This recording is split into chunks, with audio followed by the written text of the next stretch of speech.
हरिः ओं।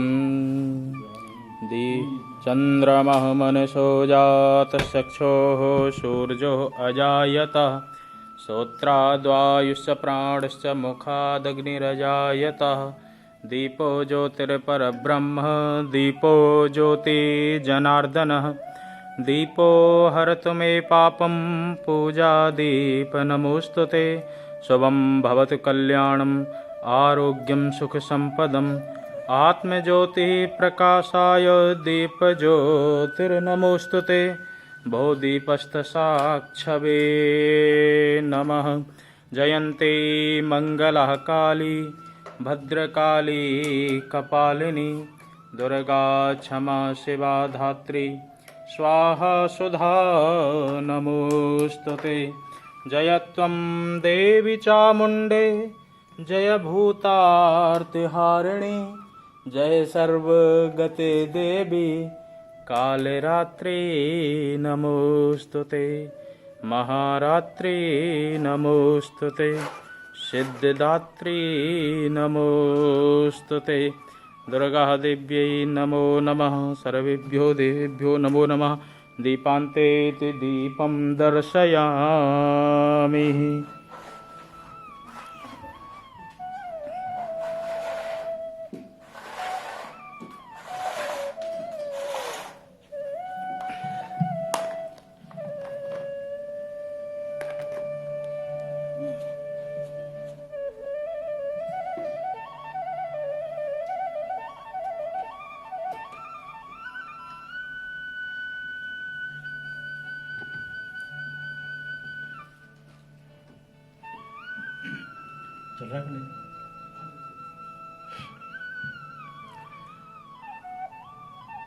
वक्रतुंड महाकाय सूर्यकोटि संप्रभा निर्विघ्नं कुरु मदेव सर्वकार्येषु सर्वदा। गुरुर्ब्रह्मा गुरुर्विष्णु गुरुर्देवो महेश्वरा गुरुर्साक्षात् परब्रह्म तस्मै श्री गुरुवे नमः। ध्यानमूलं गुरुमूर्ति पूजामूलं गुरुपदं मन्त्रमूलं गुरुवाक्यं मोक्षमूलं गुरुकृपा। सर्वमंगल मांगल्ये शिवे सर्वार्थसाधिके शरण्ये त्र्यंबके गौरी नारायणी नमस्तुते। या देवी सर्वभूतेषु शान्तिरूपेण संस्थिता नमस्तस्यै नमस्तस्यै नमस्तस्यै नमो नमः। अतुलितबलधामं हेम शैलाभदेयं धनजुवान् कृशानं ज्ञानिनां गण्यं सकलगुणनिधानं वानराणां धीश्यं रघुपतिप्रियभक्तं वातजातं नमामि। बोलिए जयकारा शेरा वाली का। बोलो साचे दरबार की जय। अभी माता रानी के पावन नवरात्रे गए हैं, एक दो पहरे माता रानी की भेंट के और फिर हम आगे बढ़ते हैं। पार करो मेरा बेड़ा भवानी पार करो मेरा बेड़ा पार करो मेरा बेड़ा भवानी पार करो मेरा बेड़ा। पार करो मेरा बेड़ा भवानी पार करो मेरा बेड़ा। पार करो मेरा बेड़ा भवानी पार करो मेरा बेड़ा। पार करो मेरा बेड़ा माँ पार करो मेरा बेड़ा। छाया घोर अंधेरा भवानी पार करो मेरा बेड़ा। पार करो मेरा बेड़ा भवानी पार करो मेरा बेड़ा। गहरी नदियाँ नाव पुरानी गहरी नदियाँ नाव पुरानी दया करो माँ आदि भवानी दया दया करो माँ आदि भवानी। लूटे पाप लुटेरा भवानी, लूटे पाप लुटेरा माँ। लूटे पाप लुटेरा भवानी, लूटे पाप लुटेरा। पार करो मेरा बेड़ा भवानी, पार करो मेरा बेड़ा। पार करो मेरा बेड़ा भवानी, पार करो मेरा बेड़ा। भक्तों को माँ ऐसा वर दो, भक्तों को माँ ऐसा वर दो। प्यार की एक नजर माँ कर दो, प्यार की एक नजर माँ कर दो। लूटे पाप लुटेरा भवानी, लूटे पाप लुटेरा माँ। लूटे पाप लुटेरा भवानी, लूटे पाप लुटेरा।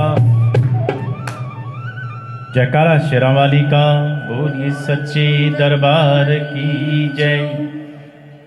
आप सभी को माता के इस मंदिर डडली के प्रांगण से मेरी ओर से अतुल अग्रवाल, सारिका अग्रवाल, पंडित जी और उपस्थित सभी भक्त और ट्रस्टीज की तरफ से जय माता की। एक बार जोर से जयकारा लगाएंगे। जयकारा माँ शेरावाली का, बोलो सांचे दरबार की जय। जय हो श्री सत्यनारायण भगवान की।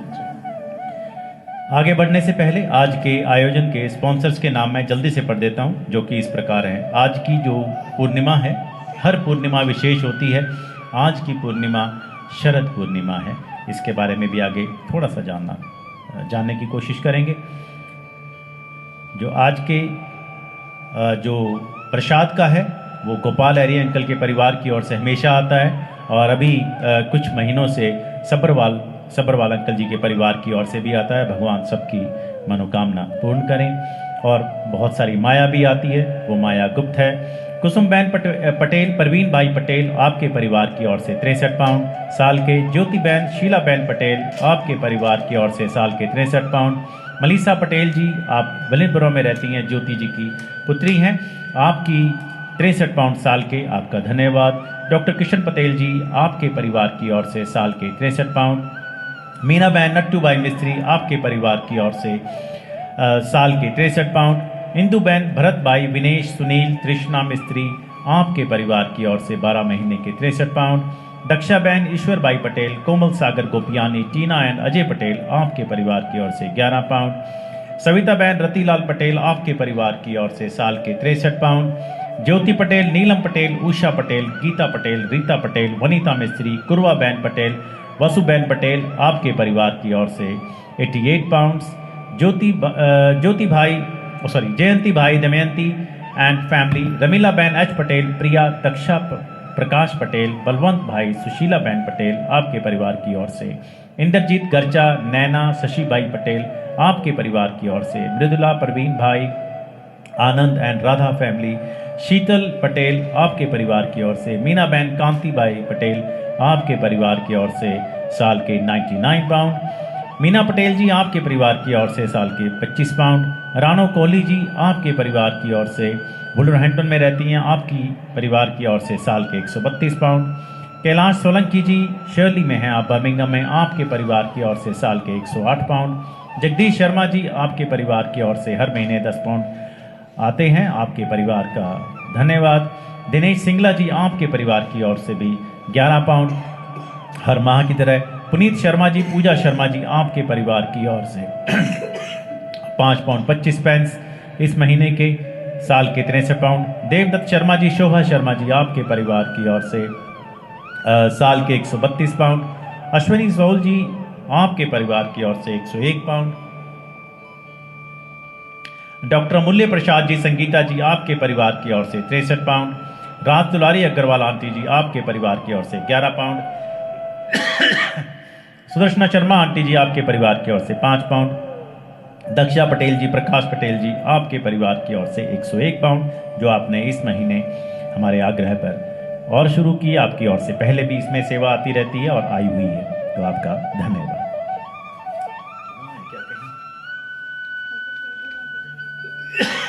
कहीं धुआं है, अगरबत्ती तो नहीं जल रही है कहीं?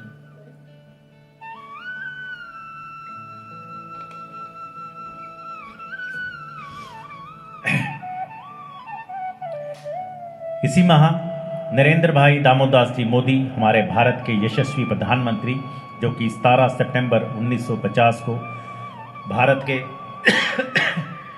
14वें 14th और करंट प्राइम मिनिस्टर हैं सिंस 2014।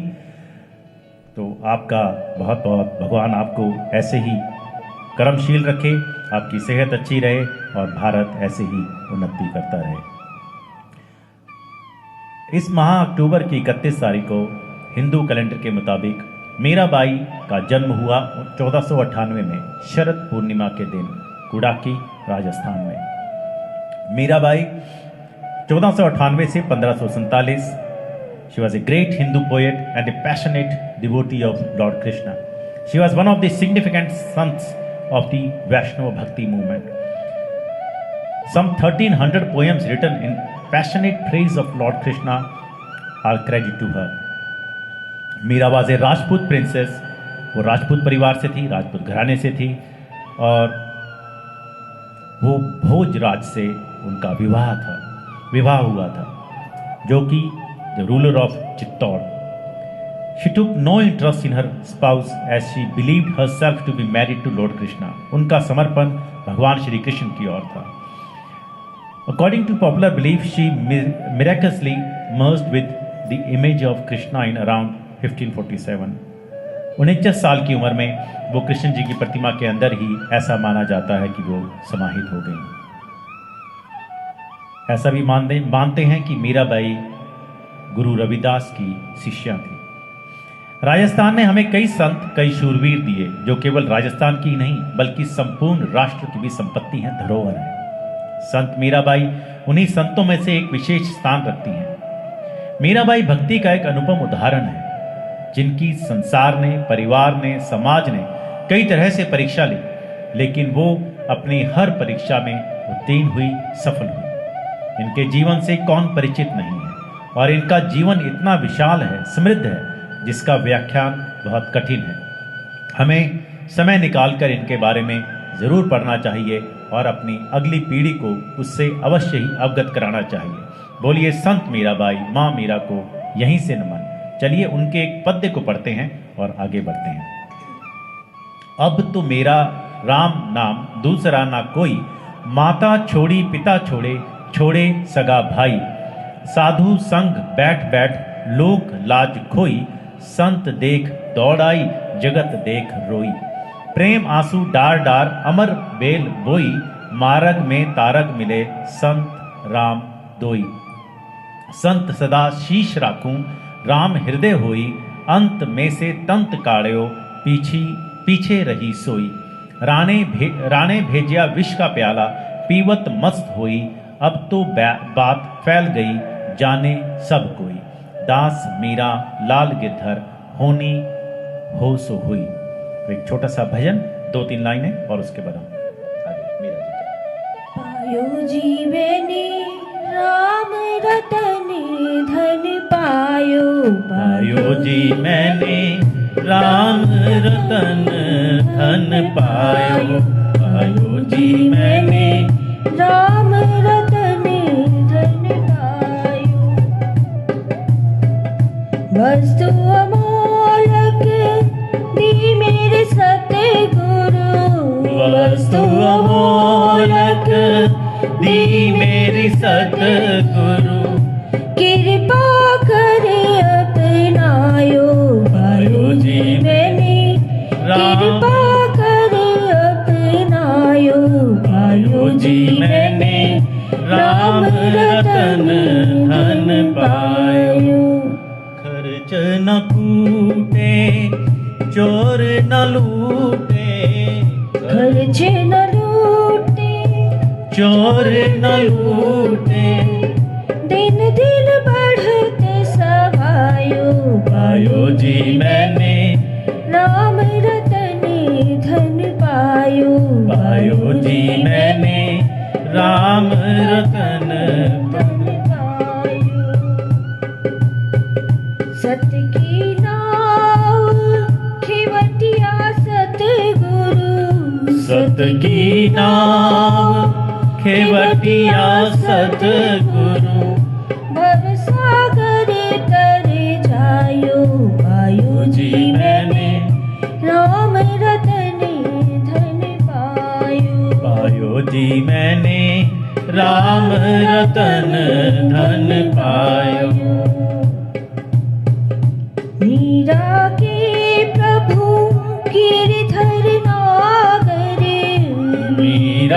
के प्रभु गिरिधर नागर, हर्ष हर्ष जस गायो, पायो जी मैंने राम रतन धन पायो। हरिओम। हर बार की तरह इस बार भी मैंने 2 क्वेश्चन भेजे थे, उनके जवाब भी आए, क्योंकि मैंने बहुत लेट भेजे थे तो इसलिए बहुत ज़्यादा जवाब नहीं है, पर जिनके भी हैं। पहला सवाल ये भेजा था, महर्षि वाल्मीकि का उनके ऋषि बनने से पहले नाम क्या था? 1 पन्नामल, 2 रत्नाकर और तीसरा आदित्य। 1, 2 या 3। दूसरा सवाल ये भेजा था, महर्षि वाल्मीकि ऋषि बनने से पहले क्या काम करते थे?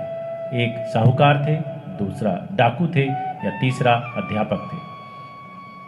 तो मैं इसके जवाब यहाँ से तो नहीं लूँगा, आपको सबको मालूम है, लेकिन मैं यहाँ से जो 3-4 लोगों के नाम आए हैं वो मैं पढ़ देता हूँ। नरेश कटवा जी बर्मिंघम से, विभा जी, सोनल जी स्मैथिक से, Shiva from Meerut India, Atri auntie ji, Jyoti Patel ji, और probably somebody else as well, but I don't, sometimes I miss my messages. So thank you all who have answered it. आज हमने मीराबाई जी का जिक्र किया क्योंकि आज उनकी जयंती है। शरद पूर्णिमा के दिन ही वो जन्मी थी, और आज ही के दिन वाल्मीकि महर्षि, उनका भी आज ही के दिन जन्म है, उनकी जयंती है। तो थोड़ा सा उनके बारे में पढ़ेंगे, जानेंगे और अपने आप को रिमाइंड कराएंगे। हम जानते तो सभी हैं, इन लोगों का, इन हस्तियों का, इन महापुरुषों का इतना योगदान है कि जानते तो हम हैं इनके बारे में, पर इनको याद करना हमारा एक कर्तव्य बन जाता है। ऐसा माना जाता है कि वाल्मीकि जी ने महर्षि कश्यप व अदिति के 9वें पुत्र प्रचेता ब्रह्मा जी के 10म प्रचेता की संतान के रूप में जन्म लिया था। इनकी माता का नाम चर्षणी व भ्राता का नाम भृगु था। वाल्मीकि जी का पालन पोषण उनके असली माता पिता प्रचेता व चर्षणी नहीं कर सके थे, क्योंकि उन्हें बचपन में ही एक भील ने चुरा लिया था। भील के वाल्मीकि जी को चुरा कर ले जाने के कारण इनका पालन पोषण भील प्रजाति में हुआ था। भीलों का प्रमुख कार्य लोगों से लूटपाट करके अपना जीवन गुजारना था। भीलों में पले बड़े होने के कारण यह भी एक डाकू बने। इन्हें इनके जब के नाम रत्नाकर डाकू के नाम से जाना जाता था। अक्सर पंडित जी से मेरी बात होती रहती है, किसी न किसी विषय पर सत्संग हो जाता है, और आज भी जब सुबह पंडित जी से बात हो रही थी तब मैंने पंडित जी से पूछा कि ये प्रचेता का अर्थ क्या है। तब पंडित जी ने मेरी शंका के समाधान के लिए बताया, जो कि मैं आपसे भी साझा करना चाहूँगा। प्रचेताओं का कुछ परिचय भागवत में मिलता है। राजा पृथु के वंश में 4वीं-5वीं पीढ़ी में प्राचीन ब्रही राजा के प्रचेता पुत्र थे। प्रचेता के 10 पुत्रों में सबसे छोटे पुत्र वाल्मीकि थे। स्वयं शासन न कर प्रचेता भी तपस्या करने चले गए। स्कंद पुराण के अनुसार वाल्मीकि जी जन्मांतर से व्याध थे। व्याध जन्म के पूर्व वे श्रीवत्स गोत्रीय ब्राह्मण थे।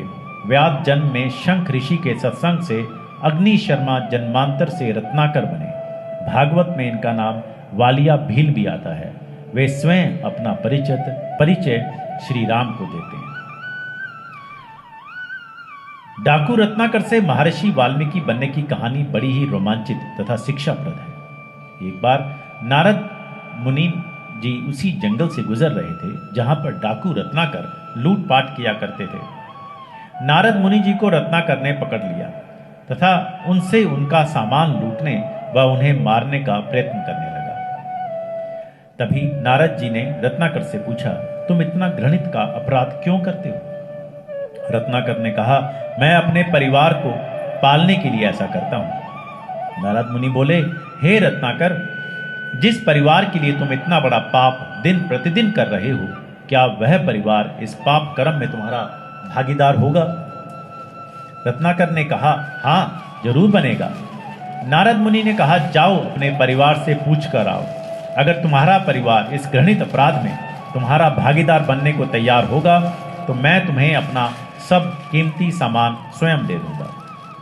कहा जाता है, इतना सुनकर डाकू रत्नाकर ने नारद मुनि को एक वृक्ष से बांध दिया तथा अपने परिवार से प्रश्न का उत्तर प्राप्त करने के लिए चला गया।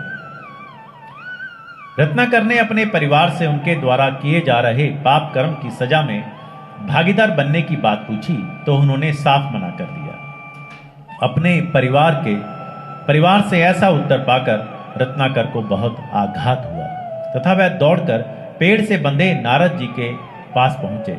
रत्नाकर ने नारद जी को मुक्त किया व उनसे अपने द्वारा किए गए पापों के लिए माफी मांगी। रत्नाकर ने नारद जी से उनके द्वारा किए गए पापों से मुक्ति का मार्ग पूछा।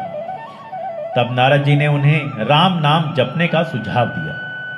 राम नाम की कई वर्षों तक कठोर तपस्या के कारण डाकू रत्नाकर महर्षि वाल्मीकि के रूप में परिवर्तित हो गए। वह प्रसिद्ध महाकाव्य रामायण की रचना की। रत्नाकर नारद जी के कहे अनुसार राम नाम का जाप करते रहे, लेकिन भूलवश उन्होंने राम राम राम कहने की बजाय मरा मरा कहना शुरू कर दिया। उल्टा नाम जपत जग जाना, वाल्मीकि भय ब्रह्म समाना। उल्टा नाम जपत जग जाना, वाल्मीकि भय ब्रह्म समाना। उल्टा नाम जपत जग जाना, वाल्मीकि भय ब्रह्म समाना। वाल्मीकि भय ब्रह्म समाना। तो 1-2 मिनट राम नाम का स्मरण करते हैं। जैसे महर्षि वाल्मीकि का उद्धार हुआ, ऐसे ही हम सभी का हो। कहने वालों का, सुनने वालों का प्रभु इसी तरह उद्धार करें। राम नाम के हीरे मोती मैं बिखराऊं गली गली। श्याम नाम के हीरे मोती मैं बिखराऊं गली गली। ले लो रे कोई राम का प्यारा, ले लो रे कोई श्याम का प्यारा। शोर मचाऊं गली गली। बोलो राम, बोलो राम, बोलो राम राम राम। बोलो श्याम, बोलो श्याम, बोलो श्याम श्याम श्याम। माया के दीवानों सुन लो, एक दिन ऐसा आएगा। धन दौलत और महल खजाना यहीं पड़ा रह जाएगा। माया के दीवानों सुन लो, एक दिन ऐसा आएगा। धन दौलत और महल खजाना यहीं पड़ा रह जाएगा। सुंदर काया माटी होगी, सुंदर काया मिट्टी होगी। चर्चा होगी गली गली। ले लो रे कोई राम का प्यारा, ले लो रे कोई श्याम का प्यारा। शोर मचाऊं गली गली। बोलो राम, बोलो राम, बोलो राम राम राम। बोलो राम श्याम, बोलो श्याम श्याम, बोलो श्याम श्याम, बोलो श्याम। बोलो राम राम, बोलो राम राम, बोलो राम राम, बोलो राम। श्याम श्याम, बोलो श्याम श्याम, बोलो श्याम श्याम, बोलो श्याम। वाल्मीकि जी के मुंह से निकला पहला श्लोक संस्कृत में था। पहला श्लोक ऐसा माना जाता है कि महर्षि वाल्मीकि जी गंगा नदी में स्नान करने जा रहे थे। उनके शिष्य भारद्वाज जी उनके कपड़े पकड़े उनके साथ थे। वहीं पर नदी के किनारे उन्होंने सारस के जोड़े को प्रेमालाप में मग्न पाया। वाल्मीकि जी और उनके शिष्य भारद्वाज जी उस पक्षी के जोड़े को देखकर बहुत प्रसन्न महसूस कर रहे थे। तभी अचानक कहीं से तीर आकर नर सारस को लगा। तीर लगने की वजह से नर सारस की तभी मौत हो गई। अपने साथी के वियोग में मादा सारस की भी मृत्यु हो गई। ऐसी घटना अपनी आंखों के सामने देखकर वाल्मीकि जी बहुत दुखी हो गए और उन्होंने क्रोध के भाव में सारस के जोड़े को मारने वाले शिकारी को श्राप दे दिया। उन्होंने जो ये श्राप दिया वह एक श्लोक के रूप में था, जो कि इस प्रकार है। मां निषाद प्रतिष्ठाम तम गमम शाश्वती समान, यत क्रौंची मिथुना देकम अवधि काम मोहितम। इस श्लोक का अर्थ था, हे शिकारी, तूने प्रेमालाप में मग्न सारस पक्षी को मारा है, इसलिए तुझे अपने पूरे जीवन काल में कभी प्रतिष्ठा की प्राप्ति नहीं होगी। वाल्मीकि जी के मुंह से दुख में निकला यह श्लोक संसार का सबसे पहला संस्कृत का श्लोक भी कहा जाता है।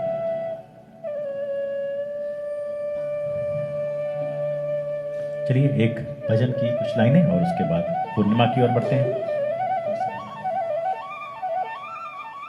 नाम है तेरा तारनहारा, कब तेरा दर्शन होगा। जिनकी प्रतिमा इतनी सुंदर, वो कितना सुंदर होगा, वो कितना सुंदर होगा।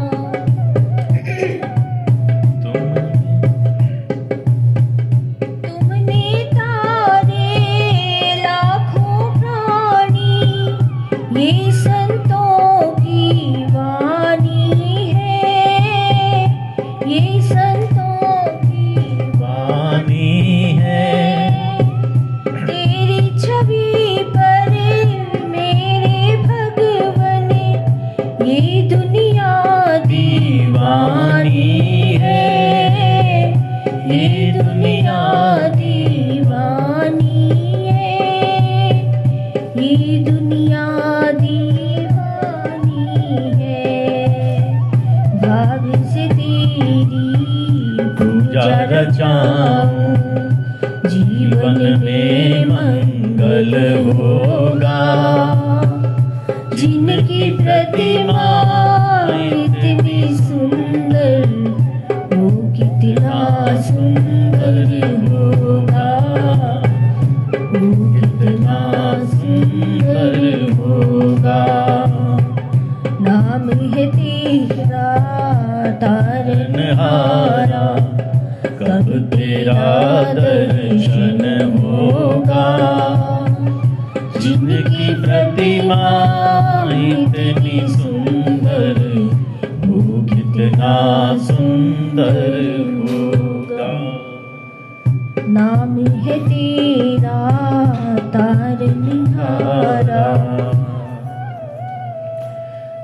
आपको जैसे पहले बात करी थी हमने कि आज शरद पूर्णिमा है। Sharad Purnima is one of the most famous Purnimas in Hindu calendar. It is believed that Sharad Purnima is the only day in the year when the moon comes out with all 16 colors. जब चंद्रमा पूरी अपनी 16 कलाओं के साथ दिखता है, आकाश में आता है। हमारे हिंदुज्म में each human quality is associated with certain color and it is believed that the combination of 16 different colors creates a perfect human personality. जो मनुष्य, जो व्यक्ति या देव 16 कलाओं से उत्पन्न होते हैं, वही एक संपूर्ण पुरुष हैं। और भगवान श्री कृष्ण ही एक ऐसे देव हैं जो 16 कलाओं के साथ धरती पर आए। वो लॉर्ड भगवान विष्णु के पूर्ण अवतार हैं। भगवान राम भी केवल 12 कलाओं के साथ धरती पर आए। Worshipping God Chandra on the day of Sharad Purnima is considered very significant. चंद्र की पूजा इसमें विशेष बताई गई है। नव विवाहिता को इस पूर्णिमासी को व्रत शुरू करने चाहिए और 1 साल तक इसका व्रत करने से बहुत फल की प्राप्ति होती है।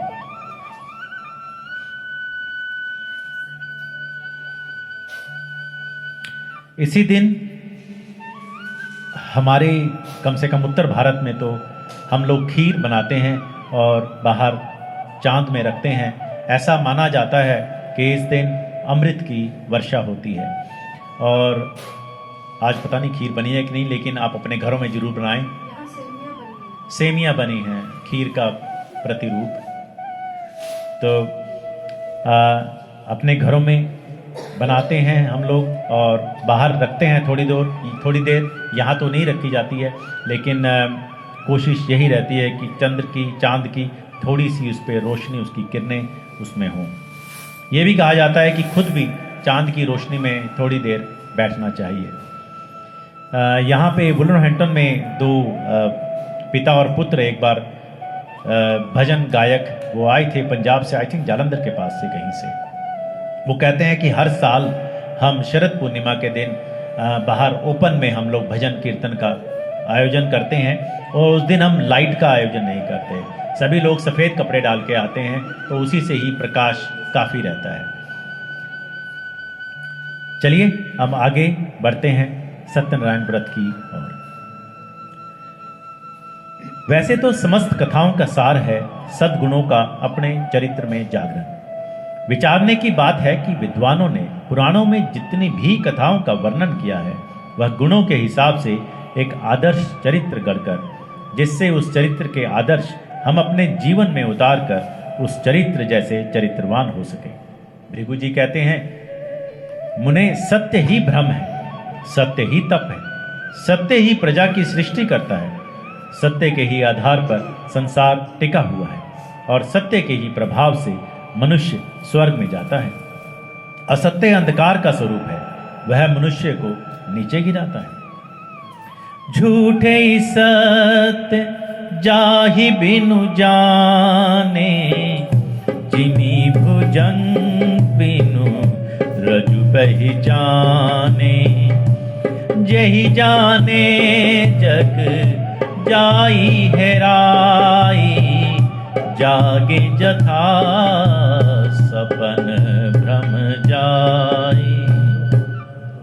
इसका अर्थ जिसके बिना जाने झूठ भी सत्य मालूम होता है, जैसे बिना पहचाने रस्सी में सांप का भ्रम हो जाता है, और जिसके जान लेने पर जगत का उसी तरह लोप हो जाता है जैसे जागने पर स्वप्न का भ्रम जाता रहता है। बुराई या फिर झूठ की खासियत है कि वो कभी हार नहीं मानती, और अच्छाई की या फिर सच्चाई की खासियत है कि वो कभी हारती नहीं। क्योंकि यहाँ चर्चा का विषय श्री सत्यनारायण भगवान का चरित्र है, सो उनकी स्तुति में बोले जाने वाले मंत्र पर विचार कीजिए। शांताकारं भुजगशयनं पद्मनाभं सुरेशं, विश्वधारं गगन सदृश्यं मेघवर्णं शुभांगं, लक्ष्मीकान्तं कमलनयनं योगिभिर्ध्यानगम्यं, वंदे विष्णु भवभयहरणं सर्वलोकैकनाथं। इसका अर्थ हम उस ईश्वर विष्णु की वंदना करते हैं जो शांत चित हैं,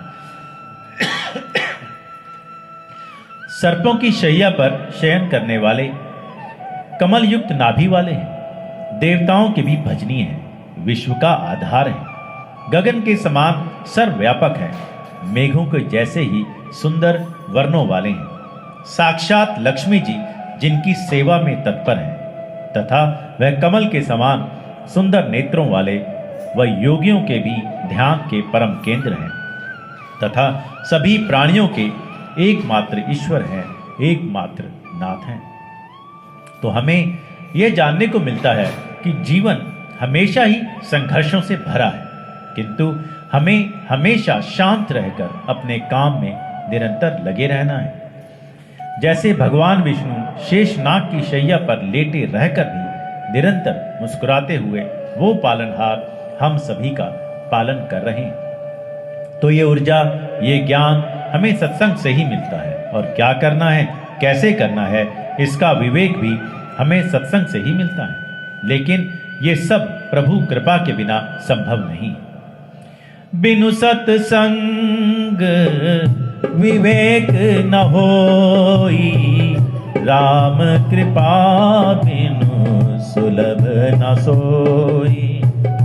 बिनु सत्संग विवेक न होई, राम कृपा बिनु सुलभ न सोई। यानी कि बिना सत्संग के कुछ भी करने का विवेक नहीं होता, या फिर विवेक के बिना सत्संग नहीं मिलता, या ये भी कह सकते हैं कि इन दोनों का संगम ही राम कृपा है। यानी हमें सत्य का या सच का संग करना है, वही सच जो कि नारायण है। इसे ऐसे भी कह सकते हैं कि नारायण ही शाश्वत हैं, सनातन हैं, सच है। एक घड़ी आधी सी पुनिया, तुलसी संगत साधु की कटे कोटि अपराध। जिनके जीवन में सत्वचन, सत्कर्म, सत्संग, सत्पुरुष, सत्ग्रंथ, सात्विकता, सच्चिदानंद हैं, यह श्री सत्यनारायण की कथा विशेष रूप से उन्हीं के लिए ही है। पर इसका मतलब ये कदापि नहीं कि बाकी लोग पूजा पाठ नहीं कर सकते, क्योंकि विधाता भगवान दयालु हैं। जैसे पेड़ यह नहीं देखता कि कोई धर्मी है, अधर्मी है, अमीर है, गरीब है, पशु है या पक्षी है, सभी को समान रूप से छाया देता है। नदी सभी को समान रूप से जल देती है। सूर्य प्रकाश सभी को समान रूप से देता है। इसी प्रकार प्रभु दया तो सभी के ऊपर करते हैं, पर करुणा केवल अपने भक्तों के ऊपर ही करते हैं। असल में जीवन का दर्शन ही श्री सत्यनारायण कथा है। हम कितने ही भाग्यशाली हैं कि हमारे पास कितने ही अमूल्य ग्रंथ हैं, वेद हैं, पुराण हैं। उसी में स्कंद पुराण के रेवा खंड में यह प्रसंग आता है कि देव ऋषि नारद भगवान विष्णु के पास जाते हैं और आगे उनका संवाद है। प्रश्न अभी भी यही है कि श्री सत्यनारायण भगवान कौन है। सत्य को नारायण के रूप में पूजना ही असल में श्री सत्यनारायण जी की पूजा है। अगर आपने पंडित जी से एकादशी की कथा सुनी होगी, ये सभी रिकॉर्डेड हैं, हम कई बार यहाँ नहीं आ पाते, तो उसमें पंडित जी ने विष्णु भगवान का सत्यनारायण के नाम उनका कैसे पड़ा, इसके बारे में बड़ा विवरण था, बड़ा विस्तार से पंडित जी ने इसके ऊपर रोशनी डाली थी। वो हमें जरूर समझना चाहिए। तो आगे बढ़ते हैं। सत्य को नारायण के रूप में पूजना ही असल में श्री सत्यनारायण जी की पूजा है। इसका दूसरा अर्थ यह है कि संसार में एकमात्र नारायण ही सत्य है, बाकी सब माया है। सत्य में ही सारा जगत समाया हुआ है। सत्य के सहारे ही शेष भगवान पृथ्वी को धारण करते हैं। भगवान भोले शंकर तो मां पार्वती को कहते भी हैं कि उमा कहूँ मैं अनुभव अपना, सत हरि भजन जगत सब सपना।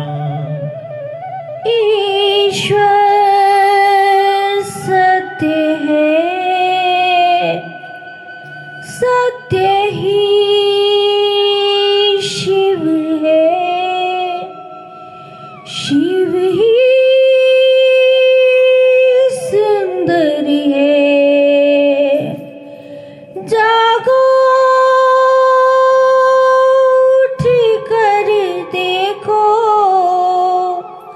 जीवन ज्योत उजागर है।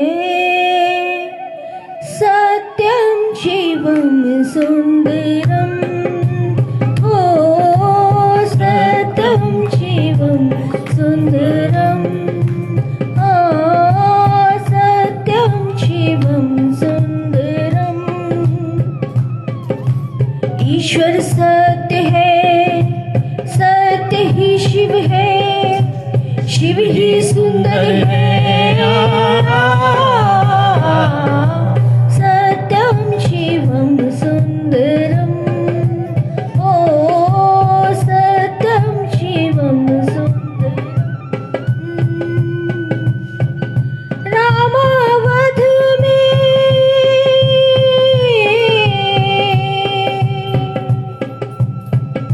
रामावध में काशी में शिव, कान्हा वृंदावन में। दया करो प्रभु देखो इनको, दया करो प्रभु देखो इनको, हर घर के आंगन में। राधा मोहन शरणम, सत्य सत्यं शिवं सुन्दरम् ओ सत्यं शिवं सुन्दरम् सत्यं शिवं सुंदरम तुम ही हो, हे शिव हमारा उद्धार करना। सत्यम शिवम सुंदरम तुम ही हो, हे शिव हमारा उद्धार करना। हे शिव हमारा उद्धार करना, हे शिव हमारा उद्धार करना। है वंदना के स्वर ये हमारे, हे नाथ इनको स्वीकार करना। सत्यं शिवं सुंदरम तुम ही हो, हे शिव हमारा उद्धार करना। श्री सत्यनारायण भगवान की कथा बताती है कि व्रत पूजन करने में मनुष्य को समान अधिकार है, चाहे वो निर्धन हो, धनवान हो, राजा हो या व्यवसायी, ब्राह्मण हो या अन्य वर्ग, स्त्री हो या पुरुष। यही स्पष्ट करने के लिए इस कथा में निर्धन ब्राह्मण, गरीब लकड़हारा, राजा उल्कामुख, धनवान व्यवसायी, साधु वैश्य, उसकी पत्नी लीलावती, पुत्री कलावती, राजा तुंगध्वज एवं गोपगणों की कथा का समावेश किया गया है। कथासार ग्रहण करने से यह निष्कर्ष निकलता है कि जिस किसी ने सत्य के प्रति श्रद्धा विश्वास किया, उन सब के कार्य सिद्ध हो गए। जैसे लकड़हारा, गरीब ब्राह्मण, उल्कामुख, गोपगणों ने सुना कि यह व्रत सुख, सौभाग्य, संतति, संपत्ति सब कुछ देने वाला है, तो सुनते ही श्रद्धा, भक्ति तथा प्रेम के साथ सत्य व्रत का आचरण करने में लग गए और फलस्वरूप लौकिक सुख भोग कर परलोक में मोक्ष के अधिकारी हुए। साधु वैश्य ने भी यही प्रसंग राजा उल्कामुख से विधि विधान के साथ सुना, किंतु उसका विश्वास अधूरा था, श्रद्धा में कमी थी। वह कहता था कि संतान प्राप्ति पर सत्य व्रत पूजन करूंगा।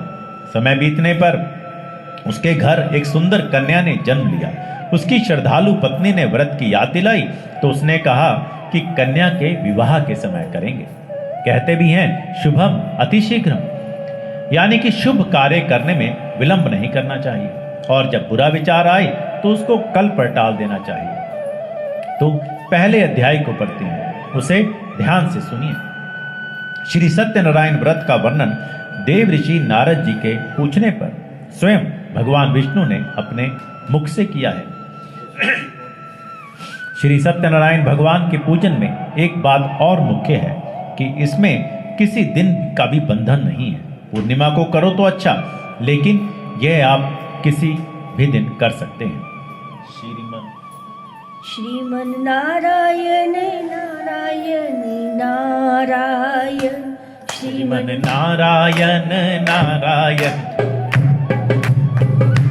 भजमन नारायण नारायण नारायण, यन नारायण नारायण, सत्य नारायण नारायण नारायण, सत्य नारायण नारायण नारायण, लक्ष्मी नारायण नारायण नारायण, लक्ष्मी नारायण नारायण नारायण।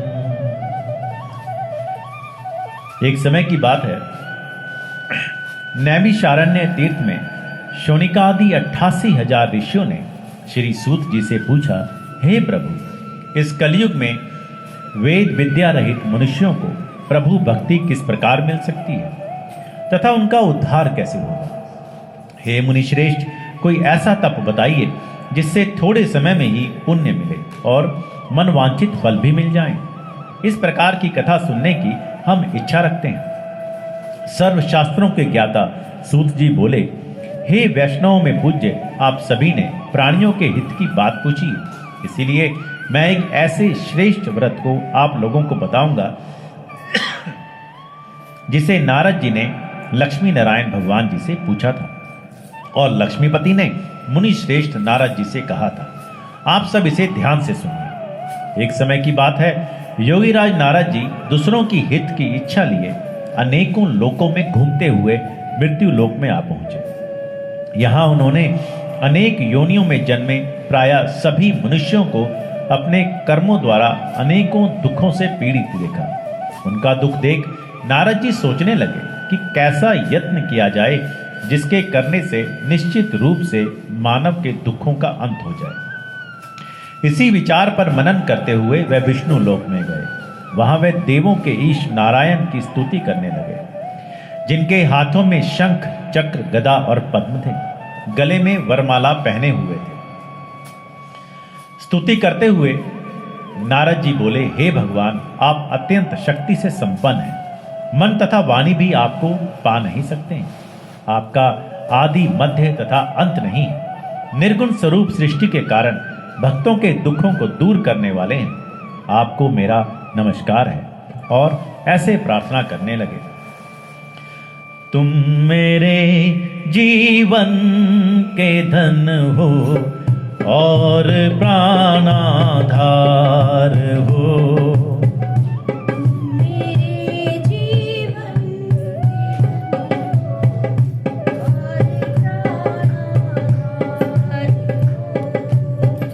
एक तुम दाता दयालु सबके पालनहार हो। तुम मेरे जीवन के धन हो और प्राणाधारी हो। भर रहे धन धान्य से तुम सबके ही परिवार को। भर रहे धन धान्य से तुम सबके ही परिवार को।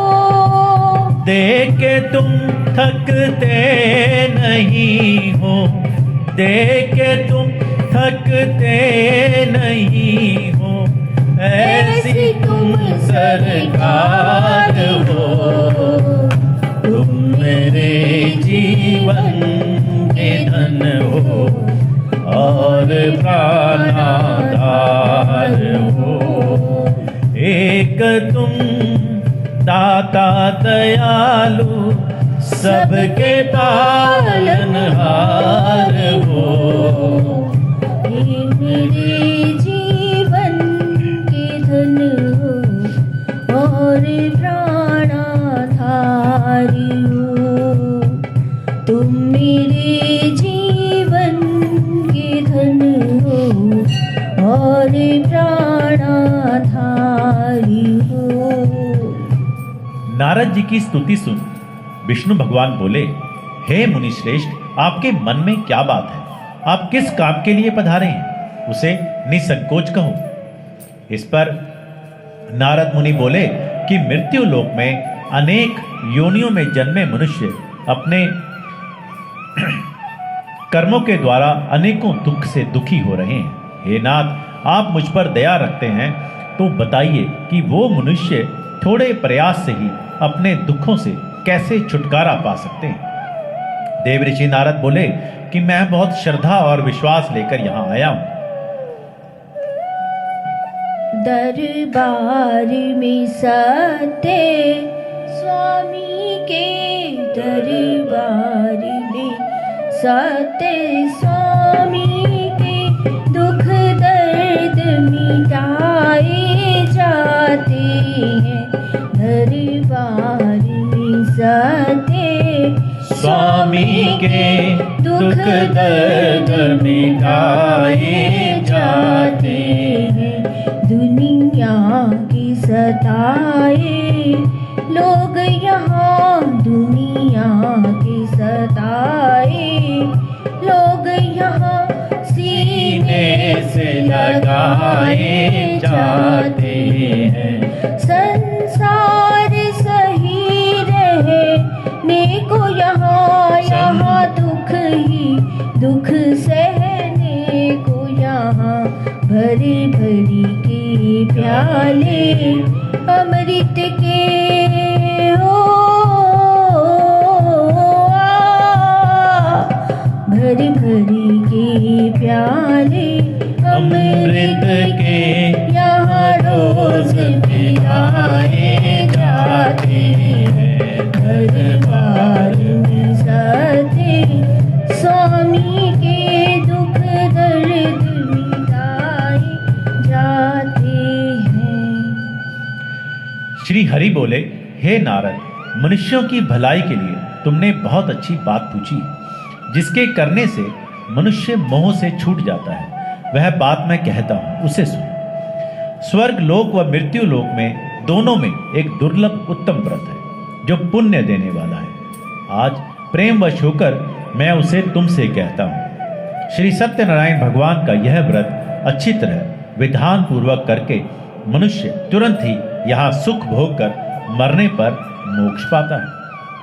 श्री हरि के वचन सुन नारद जी बोले कि उस व्रत का फल क्या है और उसका विधान क्या है, यह व्रत किसने किया था, इस व्रत को किस दिन करना चाहिए, सभी कुछ विस्तार से बताएं। नारद जी की बात सुनकर श्री हरि बोले, दुख व शोक को दूर करने वाला यह सभी स्थानों पर विजय दिलाने वाला है। मानव को भक्ति व श्रद्धा के साथ शाम को श्री सत्यनारायण भगवान की पूजा धर्मपरायण होकर ब्राह्मणों व बंधुओं के साथ करनी चाहिए। भक्ति भाव से ही नैवेद्य, केले का फल, घी, दूध और गेहूं का आटा सवाया लें। गेहूं के स्थान पर साठी का आटा, शक्कर तथा गुड़ लेकर भी सभी भक्षण योग्य पदार्थों को मिलाकर भगवान का भोग लगाएं। ब्राह्मणों सहित बंधु बांधवों को भी भोजन कराएं। उसके बाद स्वयं भोजन करें। भजन कीर्तन के साथ भगवान की भक्ति में लीन हो जाएं। इस तरह से सत्यनारायण भगवान का यह व्रत करने पर मनुष्य की सारी इच्छाएं निश्चित रूप से पूरी होती हैं। इस कली काल अर्थात कलयुग में मृत्यु लोक में मोक्ष का यही एक सरल उपाय बताया गया है। इति श्री सत्यनारायण व्रत कथा का प्रथम अध्याय संपूर्ण। श्रीमन नारायण नारायण नारायण सत्यनारायण नारायण नारायण विष्णु नारायण नारायण नारायण लक्ष्मी नारायण नारायण नारायण। यहाँ आपने ध्यान दिया होगा कि आप श्री सत्यनारायण की पूजा किसी भी दिन करा सकते हैं। तो मित्रों, अपने समय को नष्ट ना करें और भगवान का ध्यान करें, क्योंकि ये जीवन अनमोल है और फिर पता नहीं कोई मौका मिलता है या नहीं। क्योंकि जीवन में हर रोज जाने अनजाने में कितने पाप पुण्य हम करते हैं, इसका हिसाब कहाँ रखते हैं या फिर कहाँ रख सकते हैं। मेरे पाप है ज्यादा, पुण्य है कम। श्री राधे बसा लो वृंदावन, मेरे पाप है ज्यादा, पुण्य है कम। श्री राधे बसा लो वृंदावन। विषयों की आंधी आती है, सब पुण्य नष्ट कर जाती है। विषयों की आंधी आती है, सब पुण्य नष्ट कर जाती है। अब किसको कहूँ मेरे बीते जन्म, श्री राधे बसा लो वृंदावन। मेरे पाप है ज्यादा, पुण्य है कम। श्री राधे बसा लो वृंदावन। दूसरा अध्याय, सेकंड चैप्टर। सूत जी बोले, हे ऋषियों, जिसने पहले समय में इस व्रत को किया था उसका इतिहास मैं कहता हूं, ध्यान से सुनो। सुंदर काशीपुरी नगरी में एक अत्यंत निर्धन ब्राह्मण रहता था। भूख प्यास से परेशान वह धरती पर घूमता रहता था। ब्राह्मणों से प्रेम करने वाले भगवान ने एक दिन ब्राह्मण का वेश धारण कर उसके पास जाकर पूछा कि हे विप्र, नित्य दुखी होकर तुम पृथ्वी पर क्यों घूमते हो? दीन ब्राह्मण बोला, मैं निर्धन ब्राह्मण हूँ, भिक्षा के लिए धरती पर घूमता हूँ। हे भगवान, यदि आप इसका कोई उपाय जानते हो तो बताइए।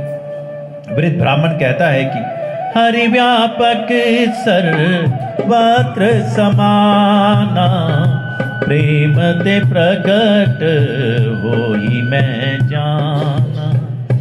वृद्ध ब्राह्मण कहता है कि भगवान सर्वत्र है और भगवान श्री सत्यनारायण मनोवांछित फल को देने वाले हैं, इसलिए तुम उनका पूजन करो। इसके करने से मनुष्य सभी दुखों से छूट जाता है, दुखों से मुक्त हो जाता है। वृद्ध ब्राह्मण बनकर आए श्री सत्यनारायण भगवान उस निर्धन ब्राह्मण को व्रत का सारा विधान बताकर अंतर ध्यान हो गए। ब्राह्मण मन ही मन सोचने लगे कि जिस व्रत को वृद्ध ब्राह्मण करने को कह गया है, मैं उसे जरूर करूंगा। यह निश्चय करने के बाद उसे रात में नींद नहीं आई। वह सवेरे उठकर श्री सत्यनारायण भगवान के व्रत का निश्चय कर भिक्षा के लिए चला गया। उस दिन निर्धन ब्राह्मण को भिक्षा में बहुत धन मिला, जिससे उसने बंधु बांधवों के साथ मिलकर श्री सत्यनारायण भगवान का व्रत संपन्न किया। भगवान श्री सत्यनारायण का व्रत संपन्न करने के बाद वह निर्धन ब्राह्मण सभी दुखों से छूट गया और अनेक प्रकार की संपत्तियों से युक्त हो गया। उसी समय से वह ब्राह्मण हर माह इस व्रत को करने लगा।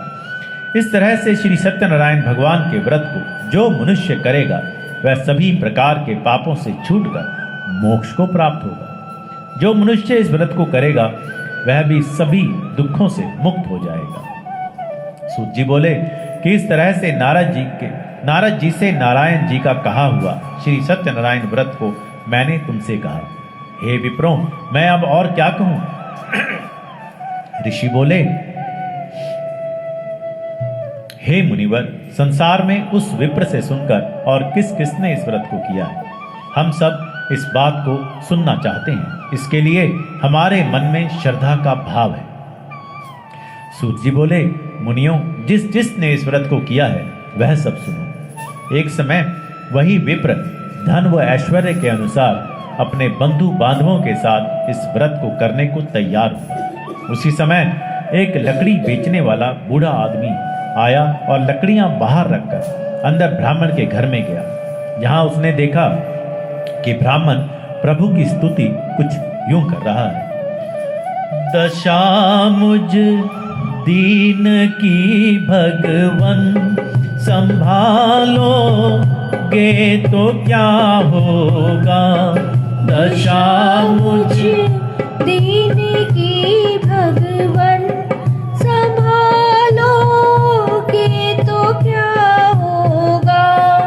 अगर चरणों की सेवा में लगा लोगे तो क्या होगा।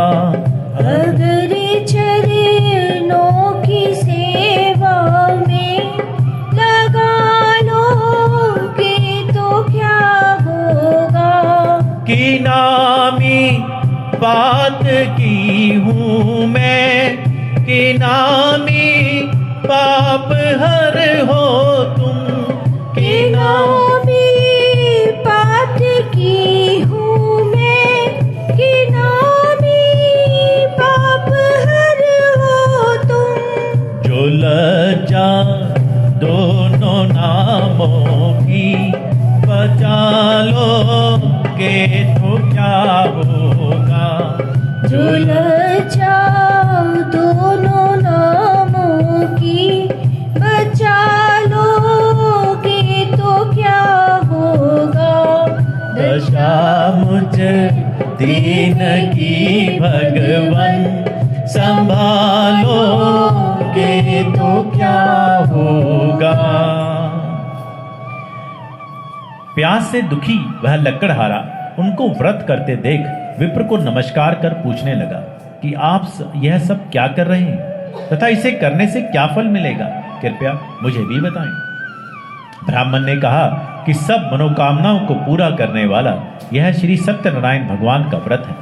इनकी कृपा से ही मेरे घर में धन धान्य आदि की वृद्धि हुई है। विप्र से श्री सत्यनारायण व्रत के बारे में जानकर लकड़हारा बहुत प्रसन्न हुआ। चरणामृत लेकर वह प्रसाद खाने के बाद वह अपने घर गया। लकड़हारे ने मन में संकल्प किया कि आज लकड़ी बेचने से जो धन मिलेगा उसी से श्री सत्यनारायण भगवान का उत्तम व्रत करूंगा। मन में इस विचार को ले बूढ़ा आदमी सिर पर लकड़ियां रख उस नगर में बेचने गया जहां धनी लोग ज्यादा रहते थे। उस नगर में उसे अपनी लकड़ियों का दाम पहले से 4 गुना अधिक मिलता है। बूढ़ा आदमी प्रसन्नता के साथ दाम लेकर केले, शक्कर, घी, दूध, दही और गेहूं का आटा ले और श्री सत्यनारायण भगवान के व्रत की अन्य सामग्रियां लेकर अपने घर गया। वहां उसने अपने बंधु बांधवों को बुलाकर विधि विधान से श्री सत्यनारायण भगवान का पूजन और व्रत किया। इस व्रत के प्रभाव से वह बूढ़ा लकड़हारा धन, पुत्र आदि से युक्त होकर संसार के समस्त सुख भोग अंत काल में वैकुंठ धाम चला गया। इति श्री सत्यनारायण व्रत कथा का 2वां अध्याय संपूर्ण। श्रीमन नारायण नारायण नारायण, श्रीमन नारायण नारायण नारायण, सत्यनारायण नारायण नारायण, लक्ष्मी नारायण नारायण नारायण। 3 अध्याय। सूत जी बोले, हे श्रेष्ठ मुनियों, अब आगे की कथा कहता हूं। पहले समय में उल्कामुख नाम का एक बुद्धिमान राजा था। वह सत्यवक्ता और जितेंद्रिय था। प्रतिदिन देव स्थानों पर जाता और निर्धनों को धन देकर उनके कष्ट दूर करता था। उसकी पत्नी कमल के समान मुख वाली तथा सती साध्वी थी। भद्रशीला नदी के तट पर उन दोनों ने श्री सत्यनारायण भगवान का व्रत किया। उसी समय साधु नाम का एक वैश्य आया। उसके पास व्यापार करने के लिए बहुत सा धन भी था। राजा को व्रत करते देखकर वह विनय के साथ पूछने लगा, हे राजन, भक्ति भाव से पूर्ण होकर आप यह क्या कर रहे हैं? मैं सुनने की इच्छा रखता हूं, आप बताएं। राजा बोला, हे साधु, अपने बंधु बांधवों के साथ पुत्रादि की प्राप्ति के लिए एक महाशक्तिमान श्री सत्यनारायण भगवान का व्रत व पूजन कर रहा हूं। राजा के वचन सुन साधु आदर से बोला, हे राजन, मुझे इस व्रत का सारा विधान कहिए। मैं आपके कथनानुसार मैं भी इस व्रत को करूंगा। साधु वैश्य ने राजा से पूछा, हे राजन, क्या मेरी इच्छा को भी भगवान सुनेंगे और कृपा करेंगे? तो साधु वैश्य भी प्रभु से यही पुकार करता है, पकड़ लो हाथ बनवारी, नहीं तो डूब जाएंगे। पकड़ लो हाथ बनवारी, नहीं तो डूब जाएंगे। हमारा कुछ न बिगड़ेगा, तुम्हारी लाज जाएगी। हमारा कुछ न बिगड़ेगा, तुम्हारी लाज जाएगी। पकड़ लो हाथ बनवारी, नहीं तो डूब जाएंगे। धरी है पाप की गठरी, हमारे सर पे ये भारी। धरी पाप की गठरी, हमारे सर पे ये भारी। वजन पापों का है भारी, इसे कैसे उठाएंगे? वजन पापों का है भारी, इसे कैसे उठाएंगे? पकड़ लो हाथ बनवारी, नहीं तो डूब जाओ।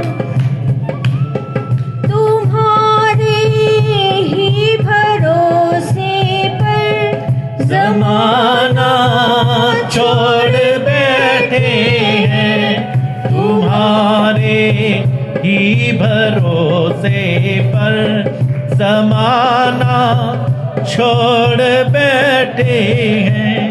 जमाने की तरफ देखो, इसे कैसे निभाएंगे। जमाने की तरफ देखो, इसे कैसे निभाएंगे। पकड़ लो हाथ बनवारी, नहीं तो डूब जाएंगे। तो साधु ने कहा कि मेरी भी संतान नहीं है और इस व्रत को करने से निश्चित रूप से ही मुझे संतान की प्राप्ति होगी। राजा से व्रत का सारा विधान सुन व्यापार से निवृत्त हो वह अपने घर गया। साधु वैश्य ने अपनी पत्नी को संतान देने वाले इस व्रत का वर्णन कह सुनाया और कहा कि जब मेरी संतान होगी तब मैं इस व्रत को करूंगा। साधु ने इस तरह के वचन अपनी पत्नी लीलावती से कहे। एक दिन लीलावती पति के साथ आनंदित हो सांसारिक धर्म में प्रवृत्त होकर सत्यनारायण भगवान की कृपा से गर्भवती हो गई। 10वें महीने में उसके गर्भ से एक सुंदर कन्या ने जन्म लिया। दिनों दिन वह ऐसे बढ़ने लगी जैसे कि शुक्ल पक्ष का चंद्रमा बढ़ता है। माता पिता ने अपनी कन्या का नाम कलावती रखा।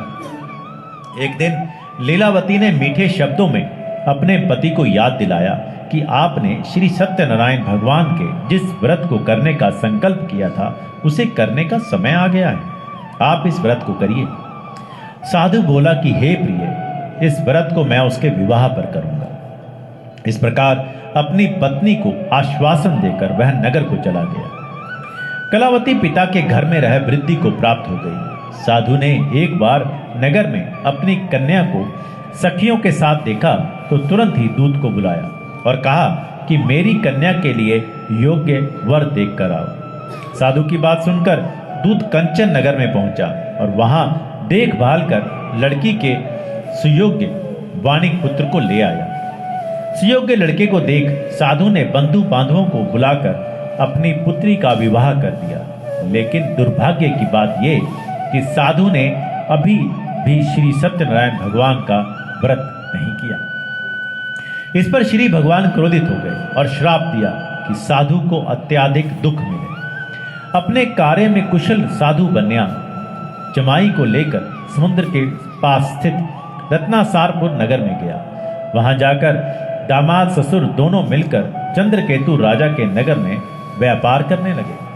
एक दिन भगवान श्री सत्यनारायण की माया से एक चोर राजा का धन चुराकर भाग रहा था।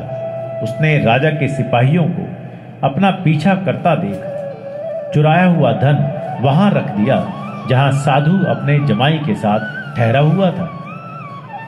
राजा के सिपाहियों ने साधु वैश्य के पास राजा का धन पड़ा देखा तो वह ससुर जमाई दोनों को बांधकर प्रसन्नता के साथ राजा के पास ले गए और कहा, उन दोनों चोरों को हम पकड़ लाए हैं, आप आगे की कार्रवाई की आज्ञा दें।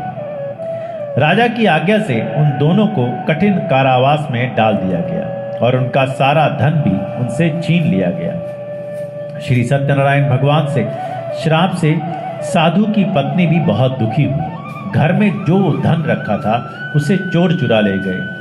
शारीरिक तथा मानसिक पीड़ा व भूख प्यास से अति दुखी हो अन्न की चिंता में कलावती एक ब्राह्मण के घर गई। वहां उसने श्री सत्यनारायण भगवान का व्रत होते देखा, फिर कथा भी सुनी। वह प्रसाद ग्रहण कर वह रात को घर वापस आई। माता ने कलावती से पूछा कि हे पुत्री, अब तक तुम कहां थी, तेरे मन में क्या है? कलावती ने अपनी माता से कहा, हे माता, मैंने एक ब्राह्मण के घर में श्री सत्यनारायण भगवान का व्रत देखा है। कन्या के वचन सुन लीलावती भगवान के पूजन की तैयारी करने लगी। लीलावती ने परिवार व बंधुओं सहित श्री सत्यनारायण भगवान का पूजन किया और उनसे वर मांगा कि मेरे पति तथा जमाई शीघ्र घर आ जाए। साथ ही यह प्रार्थना भी की कि हम सबका अपराध क्षमा करें। ससुर और जमाता ने भी यही पुकार की। क्या कहा? बांके बिहारी मुझको देना सहारा, कहीं छूट जाए ना दामन तुम्हारा। बांके बिहारी मुझको देना सहारा, कहीं छूट जाए ना दामन तुम्हारा। तेरे सिवा दिल में समाए न कोई, लगन का ये दीपक बुझाए न कोई। तेरे सिवा दिल में समाए न कोई, लगन का ये दीपक बुझाए न कोई। तू ही मेरी कश्ती, तू ही है किनारा, तू ही मेरी कश्ती, तू ही है किनारा। कहीं छूट जाए ना दामन तुम्हारा। बांके बिहारी मुझको देना सहारा, कहीं छूट जाए ना दामन तुम्हारा। तेरे रास्ते से हटाती है दुनिया, इशारों से मुझको बुलाती है दुनिया। तेरे रास्ते से हटाती है दुनिया, इशारों से मुझको बुलाती है दुनिया। देखूं न हरगिज़ मैं दुनिया का इशारा, देखूं न हरगिज़ में दुनिया का इशारा। कहीं छूट जाए ना दामन तुम्हारा। बांके बिहारी मुझको देना सहारा, कहीं छूट जाए ना दामन तुम्हारा। तेरे नाम का गान गाता रहूं मैं, सुबह शाम तुझको रिझाता रहूं मैं। तेरे नाम का गान गाती रहूं मैं, सुबह शाम तुमको रिझाती रहूं मैं। तेरा नाम मुझको है प्राणों से प्यारा, तेरा नाम मुझको है प्राणों से प्यारा। कहीं छूट जाए ना दामन तुम्हारा। बांके बिहारी मुझको देना सहारा, कहीं छूट जाए ना दामन तुम्हारा। बड़ी भूल की जो मैं दुनिया में आया, मूल भी खोया और ब्याज गवाया। बड़ी भूल की जो मैं दुनिया में आया, मूल भी खोया और ब्याज गवाया। दुनिया में मुझको ना भेजना दोबारा, दुनिया में मुझको ना भेजना दोबारा। कहीं छूट जाए ना दामन तुम्हारा। बांके बिहारी मुझको देना सहारा, कहीं छूट जाए ना दामन तुम्हारा। श्री सत्यनारायण भगवान इस व्रत से पुकार से संतुष्ट हो गए और राजा चंद्रकेतु को सपने में दर्शन देकर कहा कि हे राजन, तुम उन दोनों वैश्यों को छोड़ दो और तुमने उनका जो धन लिया है उसे वापस कर दो। अगर ऐसा नहीं किया तो मैं तुम्हारा धन, राज्य व संतान सभी को नष्ट कर दूंगा। राजा को यह सब कहकर वह अंतर ध्यान हो गए प्रातःकाल सभा में राजा ने अपना सपना सुनाया, फिर बोले कि बणिक पुत्रों को कैद से मुक्त कर सभा में लाओ। दोनों ने आते ही राजा को प्रणाम किया। राजा मीठी वाणी में बोला, हे महानुभावों, भाग्यवश ऐसा कठिन दुख तुम्हें प्राप्त हुआ है, लेकिन अब तुम्हें कोई भय नहीं है। ऐसा कहे राजा ने उन दोनों को नए वस्त्राभूषण भी पहनाए और जितना धन उनका लिया था उससे दुगना धन वापस कर दिया। दोनों वैश्य अपने घर को चल दिए। इति श्री सत्यनारायण व्रत कथा का 3य अध्याय संपूर्ण। भज मन नारायण नारायण नारायण, श्रीमन नारायण नारायण नारायण, विष्णु नारायण नारायण नारायण, लक्ष्मी नारायण नारायण नारायण, विष्णु लक्ष्मी लक्ष्मी नारायण नारायण नारायण, सत्यनारायण नारायण नारायण। चतुर्थ अध्याय। सूत जी बोले, वैश्य ने मंगलाचार कर अपनी यात्रा आरंभ की और अपने नगर की ओर चल दिए। उनके थोड़ी दूर जाने पर एक दंडी वेशधारी श्री सत्यनारायण ने उनसे पूछा कि हे साधु, तेरी नाव में क्या है? अभिमानी वणिक हंसता हुआ बोला, हे दंडी, आप क्यों पूछते हो? क्या धन लेने की इच्छा है? मेरी नाव में तो बेल व पत्ते भरे हुए हैं। वैश्य के कठोर वचन सुन भगवान बोले, तुम्हारा वचन सत्य हो। दंडी ऐसे वचन कह वहां से दूर चले गए। कुछ दूर जाकर समुद्र के किनारे बैठ गए। दंडी के जाने के बाद साधु वैश्य ने नित्य क्रिया के पश्चात नाव को ऊंची उठते देखकर अचंभा माना और नाव में बेल पत्ते आदि देख वह मूर्छित हो जमीन पर गिर पड़ा। मूर्छा खुलने पर वह अत्यंत शोक में डूब गया। तब उसका दामाद बोला कि आप शोक ना मनाएं, यह दंडी का श्राप है, इसलिए हमें उनकी शरण में जाना चाहिए, तभी हमारी मनोकामना पूरी होगी। दामाद की बात सुनकर वह दंडी के पास पहुंचा और अत्यंत भक्ति भाव नमस्कार करके बोला कि मैंने आपसे जो जो असत्य वचन कहे थे उनके लिए मुझे क्षमा दे। ऐसा कहकर महान शोकातुर हो रोने लगा। तब दंडी भगवान बोले, हे वणिक पुत्र, मेरी आज्ञा से बार बार तुम्हें दुख प्राप्त हुआ है, तू मेरी पूजा से विमुख हुआ। साधु बोला, हे भगवान, अगर नाथ देखोगे अवगुण हमारे, तो हम कैसे भव से लगेंगे किनारे। अगर नाथ देखोगे अवगुण हमारे, तो हम कैसे भव से लगेंगे किनारे।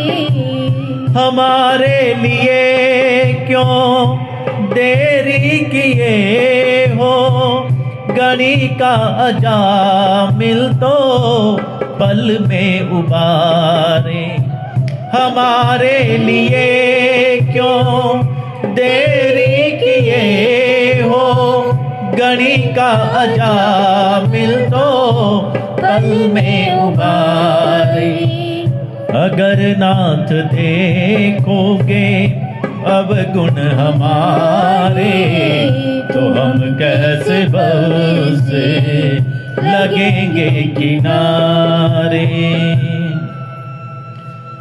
तो फिर साधु बोला कि आपकी माया से ब्रह्मा आदि देवता भी आपके रूप को नहीं जानते, तब मैं अज्ञानी कैसे जान सकता हूं? आप प्रसन्न होइए। अब मैं सामर्थ्य के अनुसार आपकी पूजा करूंगा, मेरी रक्षा करो और पहले के समान नौका में धन भर दो। साधु वैश्य के भक्ति पूर्वक वचन सुनकर भगवान प्रसन्न हो गए और उसकी इच्छा अनुसार वरदान देकर अंतर ध्यान हो गए। ससुर जमाई जब नाव पर आए तो नाव धन से भरी हुई थी। फिर वहीं अपने अन्य साथियों के साथ श्री सत्यनारायण भगवान का पूजन कर अपने नगर को चल दिए। जब नगर के नजदीक पहुंचे तो दूत को घर पर खबर करने के लिए भेज दिया। दूत साधु की पत्नी को प्रणाम कर कहता है कि मालिक अपने दामाद सहित नगर के निकट आ गई हैं। दूध की बात सुन साधु की पत्नी लीलावती ने बड़े हर्ष के साथ श्री सत्यनारायण भगवान का पूजन कर अपनी पुत्री कलावती से कहा कि मैं अपने पति के दर्शन को जाती हूँ, तू कार्य पूर्ण कर शीघ्र आ जा। माता के ऐसे वचन सुन कलावती जल्दी में प्रसाद छोड़ अपने पति के पास चली गई। प्रसाद की अवज्ञा के कारण श्री सत्यनारायण भगवान रुष्ट हो गए और नाव सहित उसके पति को पानी में डुबो दिया। कलावती अपने पति को वहां ना पाकर रोती हुई जमीन पर गिर गई। नौका को डूबा हुआ देख वह कन्या को रोता देख साधु दुखी होकर बोला कि हे प्रभु, मुझसे तथा मेरे परिवार से जो भूल हुई है उसे क्षमा करें। और तभी सभी पुकार उठे, अब सौंप दिया इस जीवन का सब भार तुम्हारे हाथों में, अब सौंप दिया सब भार तुम्हारे हाथों में, अब सौंप दिया इस जीवन का सब भार तुम्हारे हाथों में, अब जीत तुम्हारे हाथों में और हार तुम्हारे हाथों में। मुझ में तुम में बस भेद यही, मैं नर हूँ तुम नारायण हो। मुझ में तुझ में बस भेद यही, मैं नर हूँ तुम नारायण हो। मैं हूँ संसार के हाथों में, संसार तुम्हारे हाथों में।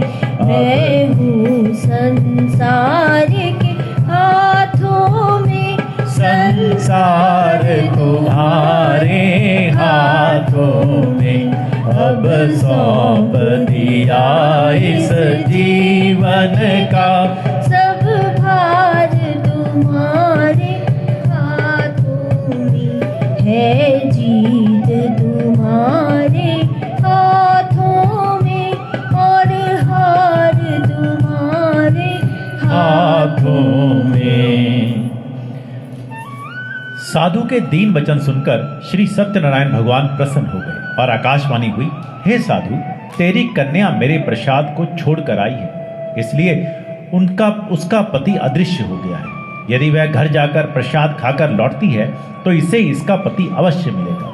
ऐसी आकाशवाणी सुन कलावती घर पहुंचकर प्रसाद खाती है और फिर आकर अपने पति के दर्शन करती है। उसके बाद साधु अपने बंधु बांधवों सहित श्री सत्यनारायण भगवान का विधि विधान से पूजन करता है और इस लोक का सुख भोग वह अंत में स्वर्ग में जाता है। इति श्री सत्यनारायण व्रत कथा का 4th अध्याय संपूर्ण। भज मन नारायण नारायण नारायण, श्रीमन नारायण नारायण नारायण, सत्य नारायण नारायण नारायण, लक्ष्मी नारायण नारायण नारायण। 5वां अध्याय। सूत जी बोले, हे ऋषियों, मैं और भी एक कथा सुनाता हूँ, उसे भी ध्यान पूर्वक सुनो। प्रजापालन में लीन तुंगध्वज नाम का एक राजा था। उसने भी भगवान का प्रसाद त्याग कर बहुत ही दुख का सामना किया। एक बार वन में जाकर वन्य पशुओं को मारकर वह बड़ के पेड़ के नीचे आया। वहां उसने ग्वालों को भक्ति भाव से अपने बंधुओं सहित सत्यनारायण भगवान का पूजन करते देखा। अभिमानवश राजा ने उन्हें देखकर भी पूजा स्थान में नहीं गया और ना ही उसने भगवान को नमस्कार किया। ग्वालों ने राजा को प्रसाद दिया, लेकिन उसने वह प्रसाद नहीं खाया और प्रसाद को वहीं छोड़ वह अपने नगर को चला गया। जब वह नगर में पहुंचा तो वहां सब कुछ तहस नहस हुआ पाया, तो वह शीघ्र ही समझ गया कि यह सब भगवान ने ही किया है। वह दोबारा ग्वालों के पास पहुंचा और विधि पूर्वक पूजा करके प्रसाद खाया और श्री सत्यनारायण भगवान की कृपा से सब कुछ पहले जैसा हो गया। दीर्घ काल तक सुख भोगने के बाद मरणोपरांत उसे स्वर्ग लोक की प्राप्ति हुई। जो मनुष्य परम दुर्लभ इस व्रत को करेगा तो भगवान श्री सत्यनारायण की अनुकंपा से उसे धन धान्य की प्राप्ति होगी, निर्धन धनी हो जाता है और भय मुक्त हो जीवन जीता है। संतानहीन मनुष्य को संतान सुख मिलता है और सारे मनोरथ पूर्ण होने पर मानव अंत काल में वैकुंठ धाम को जाता है। सूत जी बोले, जिन्होंने पहले इस व्रत को किया है अब उनके दूसरे जन्म की कथा कहता हूं। वृद्ध शतानंद ब्राह्मण ने सुदामा का जन्म लेकर मोक्ष की प्राप्ति की। लकड़हारे ने अगले जन्म में निषाद बनकर मोक्ष प्राप्त किया। उल्कामुख नाम का राजा दशरथ होकर बैकुंठ को गए। साधु नाम के वैश्य ने मोरध्वज बनकर मोक्ष प्राप्त किया। उल्कामुख नाम का राजा दशरथ होकर बैकुंठ को गए। साधु नाम के वैश्य ने मोरध्वज बनकर अपने पुत्र को आरे से चीरकर मोक्ष पाया। महाराज तुंगध्वज ने स्वयंभू होकर भगवान से भक्ति युक्त हो कर्म कर मोक्ष पाया। इति श्री सत्यनारायण व्रत कथा का 5वां अध्याय संपूर्ण। भजमन नारायण नारायण नारायण, श्रीमन नारायण नारायण नारायण, सत्यनारायण नारायण नारायण, लक्ष्मी नारायण नारायण नारायण। प्रभु सबको अपने घरों में सुरक्षित रखें, संसार में सभी सुखी रहें। सर्वे भवन्तु सुखिनः, सर्वे सन्तु निरामया, सर्वे भद्राणि पश्यन्तु, मां कश्चित् दुःख भाग् भवेत्। ओम शांति शांति शांति। सत्यनारायण की कथा संपूर्ण हुई, लेकिन एक दो धन्यवाद हैं, एक दो सूचनाएं हैं जो कि हमेशा होती हैं मेरे साथ मंच पर आते ही। कल का जो कार्यक्रम था गरबा नाइट, डांडिया नाइट, हमने एक एक्सपेरिमेंट के रूप में उसको किया था, बहुत सक्सेसफुल रहा।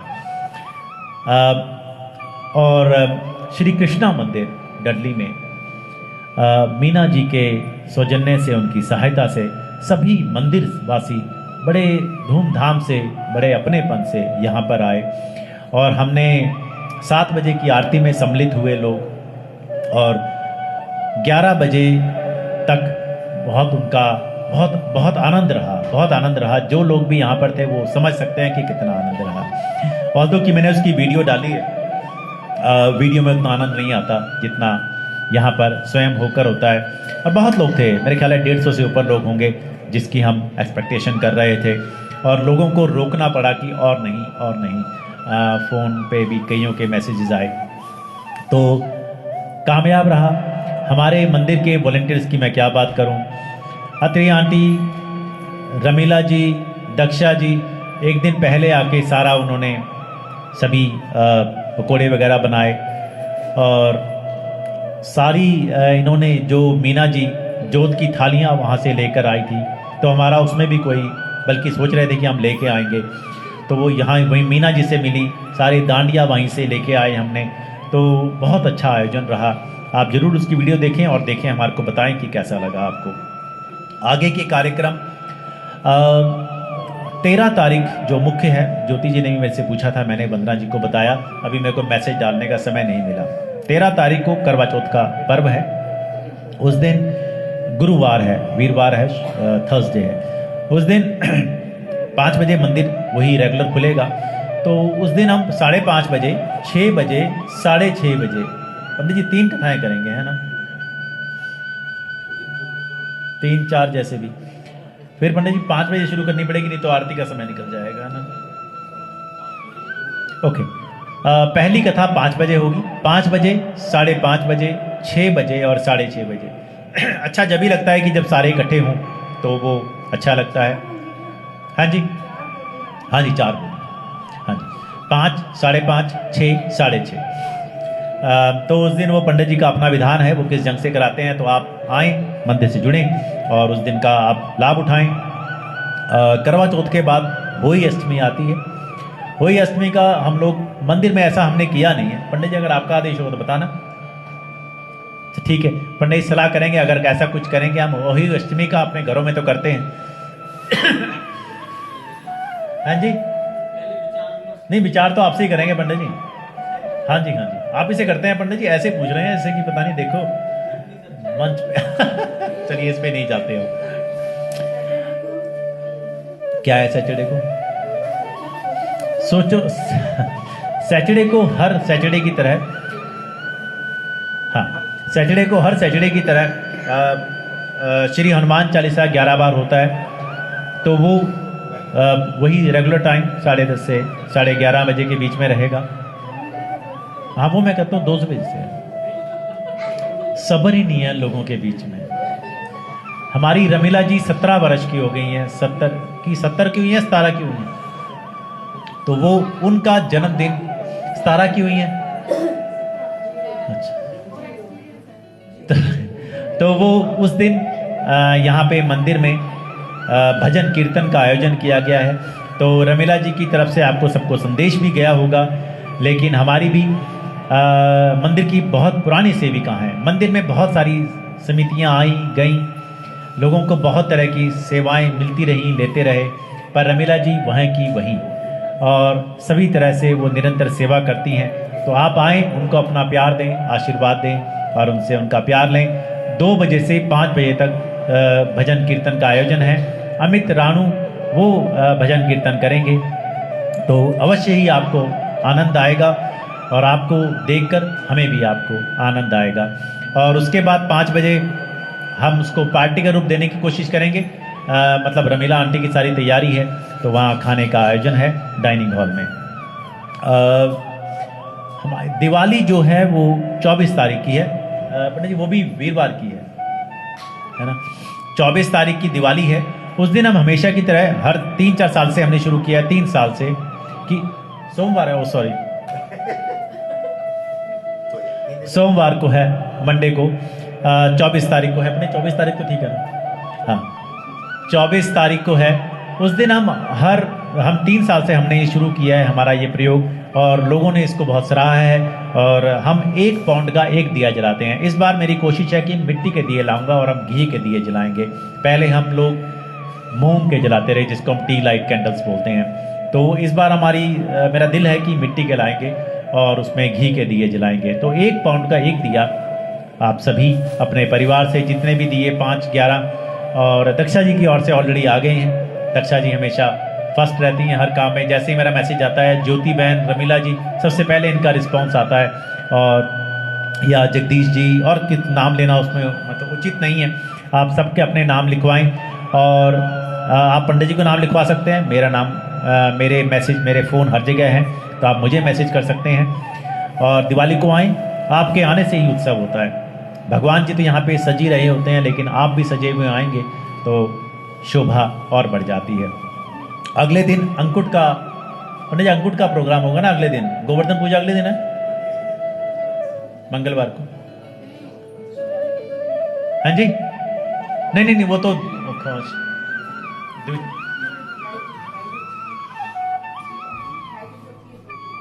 हाँ जी अंकुट होगी ना साल अगले दिन, उसके वही है ना अंकुट। आप क्या बोल रही हैं संगीता जी? हाँ जी, हाँ भैया दूज तो 27 की है, लेकिन जो अंकुट है वो 25 को होगा ना। हाँ जी तो वो गोवर्धन पूजा अंकुट जो है वो 25 तारीख को मंगलवार को होगा। और 27 को भाई दूज है, जिसको हम यम द्वितीया भी कहते हैं। तो वो है, आप सभी लोग भगवान जी को आके रक्षा सूत्र बांधें और अपने अपने भाइयों को तिलक करें, और भगवान जी को आके तिलक करें, अपने भाई बनाएं। चाहे माता रानी को अपना रक्षक बनाएं, भाई बनाएं, या किसी और देव को। ये हम कई देर से हमने शुरू किया है, और बड़ा लोगों को ये विचार अच्छा लग रहा है। मैं हर बार लोगों को बोलता हूँ कि वैसे आप लोगों में से ज़्यादातर लोगों के मिनिमम 10 पाउंड का जो डायरेक्ट डेबिट है, उसी से हम लोग कुछ काम कर सकते हैं। लिफ्ट का काम आपकी सहयोग से शुरू हो गया है, जिसमें हमारा जो एस्टिमेट है वो 60,000 का है। हमने कुछ पैसे उनको 30% उनको एडवांस दे दिए हैं, लेकिन बाकी पैसे देने हैं। अब पैसे कम रह गए हैं हमारे बैंक में, हमें और पैसों की आवश्यकता है। एरी अंकल ने मेरे को सुझाव दिया था कि जितने भी लोगों ने दे भी दिया है, वो भी एटलीस्ट 151 अपने घर से और दें, तो उससे कुछ हमारे फंड्स में इजाफा होगा, बढ़ोतरी होगी। जो अभी लिफ्ट की पैसे देने में हमारे को सहायता मिलेगी। अभी हमारे को 42,000 पाउंड और देने हैं, मंदिर में पैसे थोड़े से कम रह गए हैं, तो वो आप दें। और जैसे ही अंकल जी ने सिर्फ विचार नहीं दिया, उसी दिन प्रण भी किया कि मेरी तरफ से मैं 3 लोगों के 150 के हिसाब से 151 के हिसाब से 453 पाउंड एरी अंकल की तरफ से। एरी अंकल की तरफ से पहले भी बहुत सारी माया आई है, तो आप सब अपने सबके लिए भी तालियां बजाएं, और एरी अंकल के लिए भी जो हमारे को एक बागबान की तरह हमारे साथ जुड़े हुए हैं। तो और एक तालियां मीना जी और कांति भाई आ गए हैं, आपका बहुत बहुत धन्यवाद। मैं पहले आपका जिक्र कर चुका हूं, आपकी सहायता कल बहुत थी, और आपके ही सहयोग से मंदिर में ये रंग लग सके, तो आपका हार्दिक धन्यवाद। पंडित जी और कोई सूचना है क्या? एकादशी की कथाएं जो सी होती हैं वो हर महीने में 2 एकादशी होती हैं, मेरे समाचार आप तक सब तक पहुंचते होंगे, तो प्लीज़ आएँ। पंडित जी की कथा बहुत अच्छी होती है, हमें बहुत चीज़ों का नहीं मालूम था, मेरे को तो बहुत चीज़ों का नहीं मालूम था, आपको हो सकता है, लेकिन आप आएँ, उसमें शामिल हों। महीने में 2 एकादशी होती हैं, एक पूर्णिमा, उसके अलावा चारों शनिवार को हम लोग हनुमान चालीसा का पाठ करते हैं 11 बार, और उसको भी आप स्पॉन्सर कर सकते हैं, चाहे पाठ प्रसाद लाके, लेकिन सम्मिलित जरूर हों। पहले शनिवार को हमारे यहाँ हिंदू लेस्टर स्टडी ग्रुप की सौजन्य से, उनके साथ से माता का मंदिर एक टॉक रखते हैं, उसमें हर बार नया टॉपिक चूज़ किया जाता है, और उसकी सहायता से हम लोगों को बहुत कुछ जानने को मिलता है। इस बार का टॉपिक हमारे एरी अंकल ने दिया, उसका टॉपिक था वेजिटेरियनिज्म, तो आप उसको सुने। वो मैंने थोड़ा लेट अपलोड किया, आज ही अपलोड किया सुबह, तो उसको आप सुने, मैंने अभी देखा नहीं है, लेकिन आप देखें, आप उसके अपने ऊपर टिप्पणी दें, आप बताएं कि क्या अच्छा लगा, कैसे अच्छा लग रहा है, अंग्रेज़ी में अच्छा लगता है आपको, हिंदी में अच्छा लगता है, या इंग्लिश में अच्छा लगता है, आप उसके बारे में भी बताएं। पर बताएं ज़रूर, सुने ज़रूर, हमारे साथ जुड़ें ज़रूर। आंटी है कि और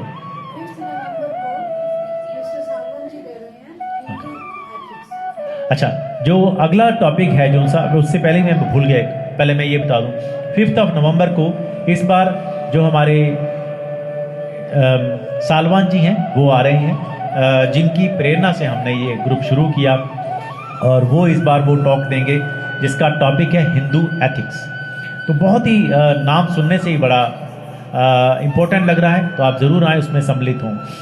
और जो दिवाली की बात की थी, हमने पहली बार समिता जी की मेहनत से, उनकी प्रेरणा से, बाल गोकुलम के बच्चों की मेहनत से हमने, या समिता जी की सहयोग से, या उनके साथ में पंकज जी लगे हैं बड़े दिल से, रामलीला मंचन का तैयारी कर रहे हैं सब बच्चे, तो वो देखें, जो कि 30 तारीख को है। पंडित जी मैं भूल गया, मेरे ख्याल है 30 तारीख को ही है, संडे को ही है मेरे ख्याल है, वो 30 को ही संडे है। तो उस दिन भी ज़रूर आएँ, बच्चों का हौसला बढ़ाएं, और उससे हमें बहुत सीखने को मिलता है कि बच्चों ने क्या सीखा। चलिए अब हम आरती की तरफ बढ़ते हैं, है ना। आप अपने अपने स्थान पे खड़े हो जाएं या आगे आ जाएं, अब आरती होगी।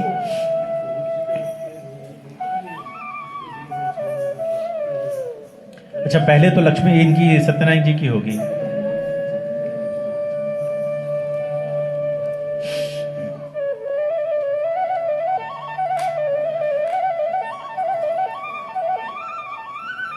दिख रहा है?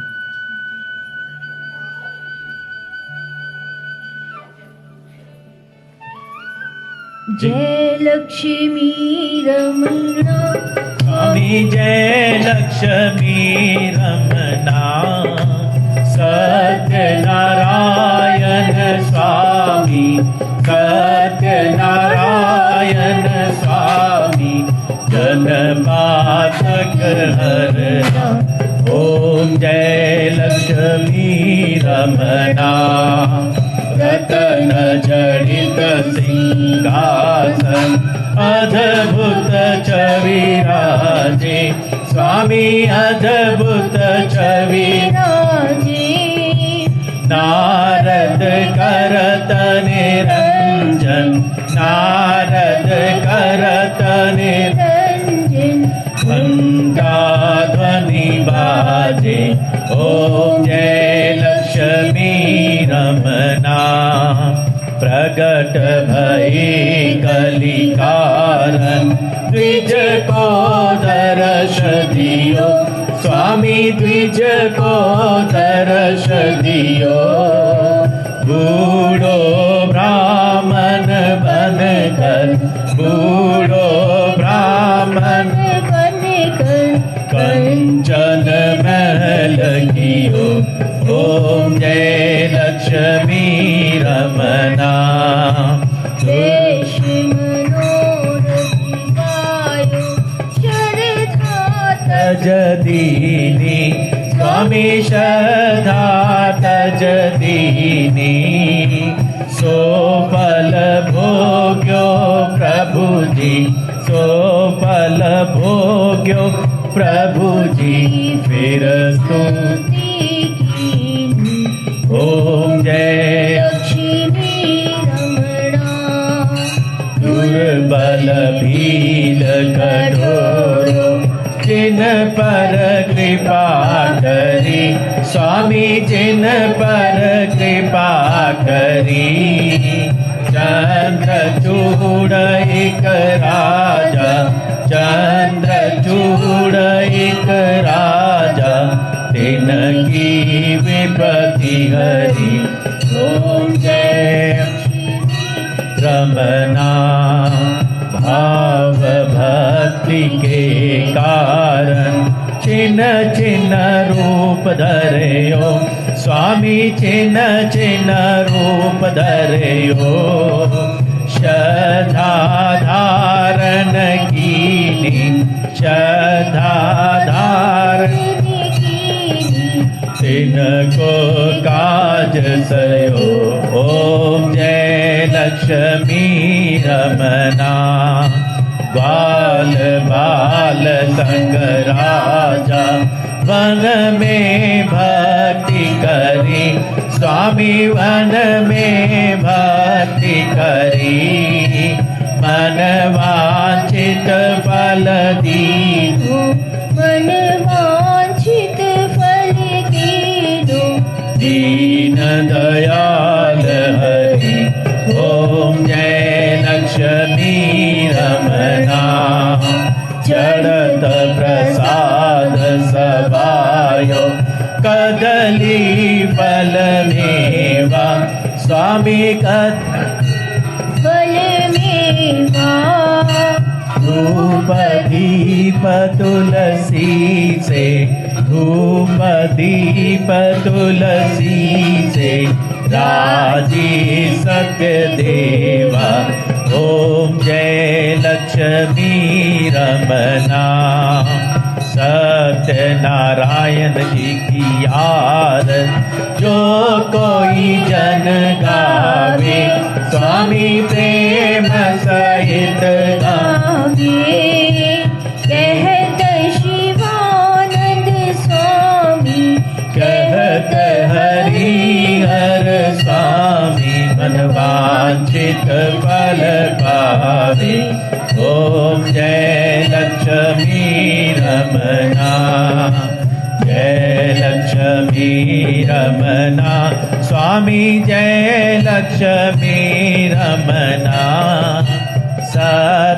सत्यनारायण स्वामी सत्यनारायण स्वामी जनकादक हरिना ओम जय लक्ष्मी रमना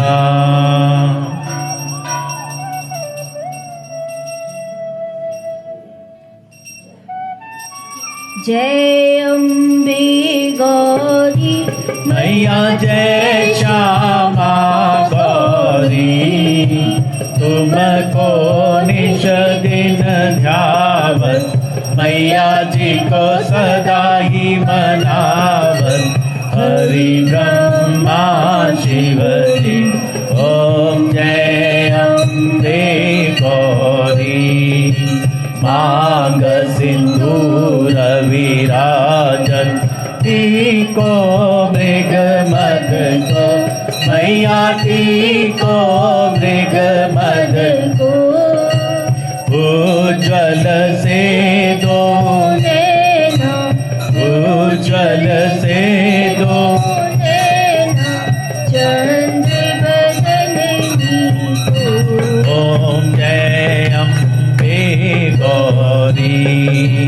कनक समान कलेवर रक्तांबर राजे मैया रक्तांबर राजे रक्त पुष्प गलमाला रक्त पुष्प गलमाला कंठन पर साजे ओम जय अम्बे गौरी के हरिवाहन राजन खड्ग कपरधारी मैया खड्ग कपरधारी सुर नर मुनि जन सेवन सुर नर मुनि जन सेवन तिनके दुख हारी ओम जय अम्बे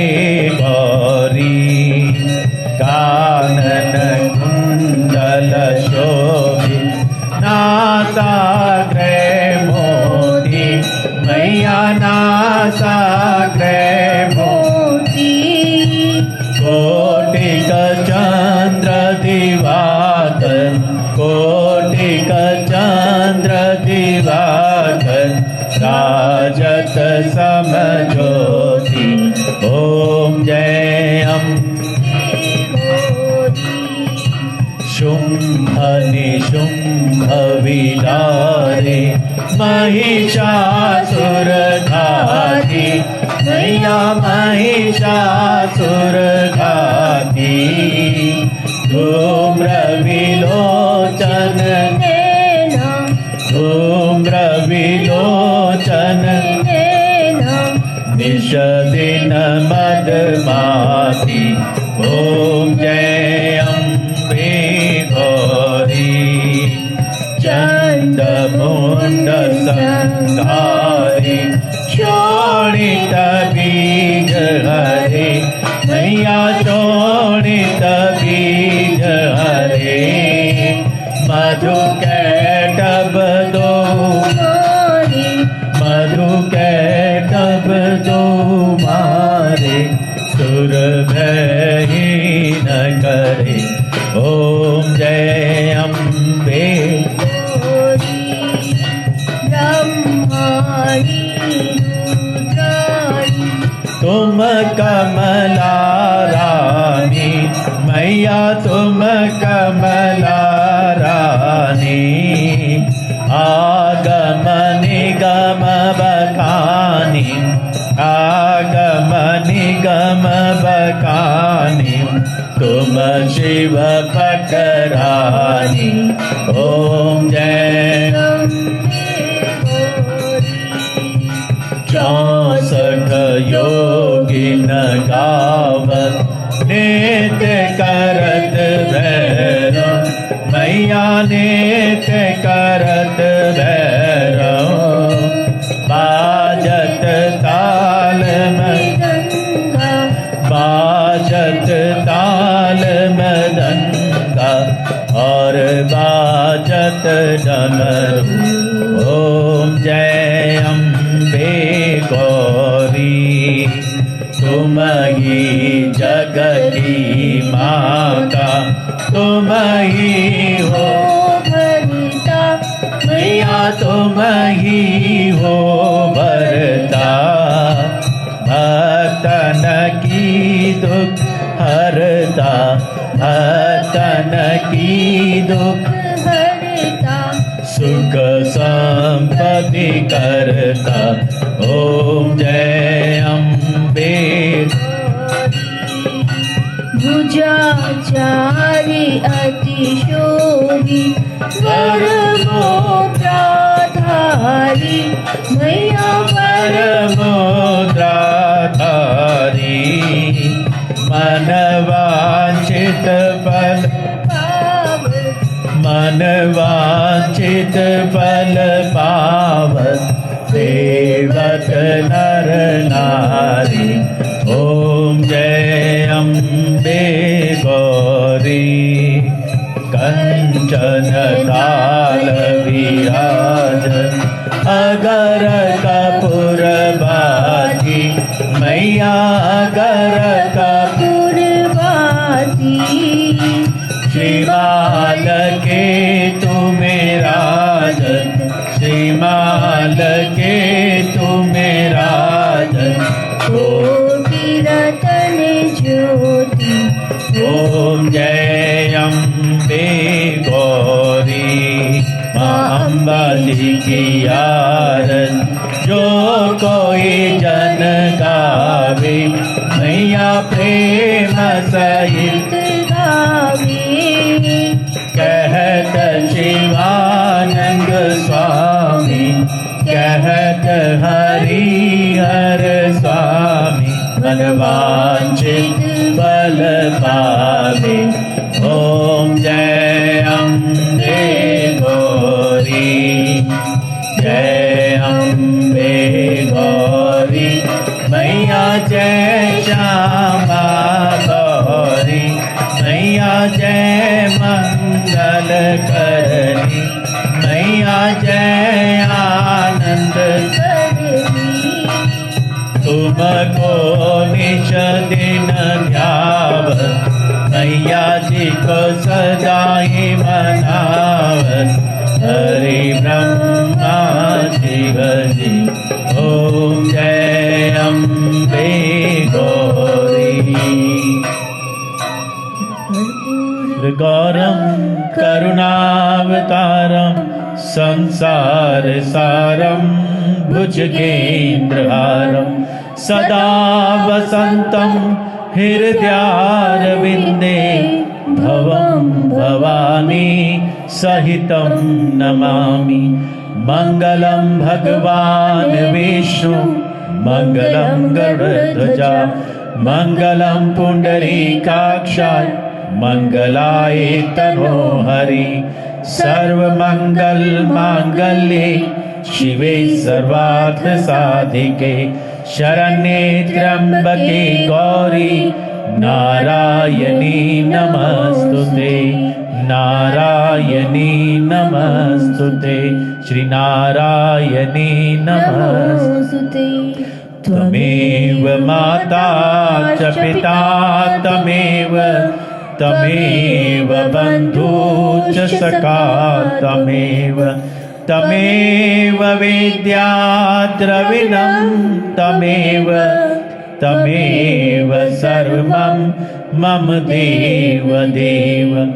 ॐ सर्वे भवन्तु सुखिनः, सर्वे सन्तु निरामया, सर्वे भद्राणि पश्यन्तु, मा कश्चित् दुःख भाग् भवेत्।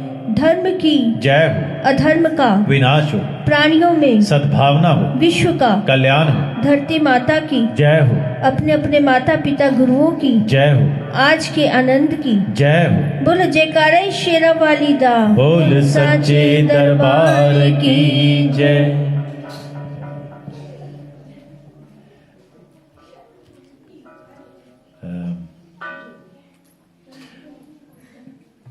ये जो आप अगर कुछ भी आपके अंदर स्किल है तो प्लीज़ अपने नाम वॉलेंटियर्स में जोड़ें। कल प्रोग्राम 7 बजे पहली आरती थी वो, और उस टाइम शेखर जी और साधना जी 5 बजे से पहले आकर बैठ गए थे, तो उसके लिए बड़ी सेवा है। और रात को पता नहीं कब गए हैं हम लोग। तो आपका सबका, आपके भी अंदर आप कोई भी समय दे सकते हैं, 1 घंटा हफ्ते में, 1 घंटा महीने में, कोई भी आप काम कर सकते हैं। मंदिर में हमारी रमीला जी कहती हैं कि भी सेवा करनी हो तो मुक्ति नहीं, ना करो तो रुकती नहीं। तो पर आप लोग आएँ तो सेवाओं की आपकी ज़रूरत रहती है। पंकज जी 30 तारीख को है ना रामलीला का मंचन, तो ठीक है, मैंने 30 तारीख की बताया है, तो आप लोग ये डायरियाँ जितने भी मैंने आपको नाम बताए हैं उसको आप नोट करें। धन्यवाद।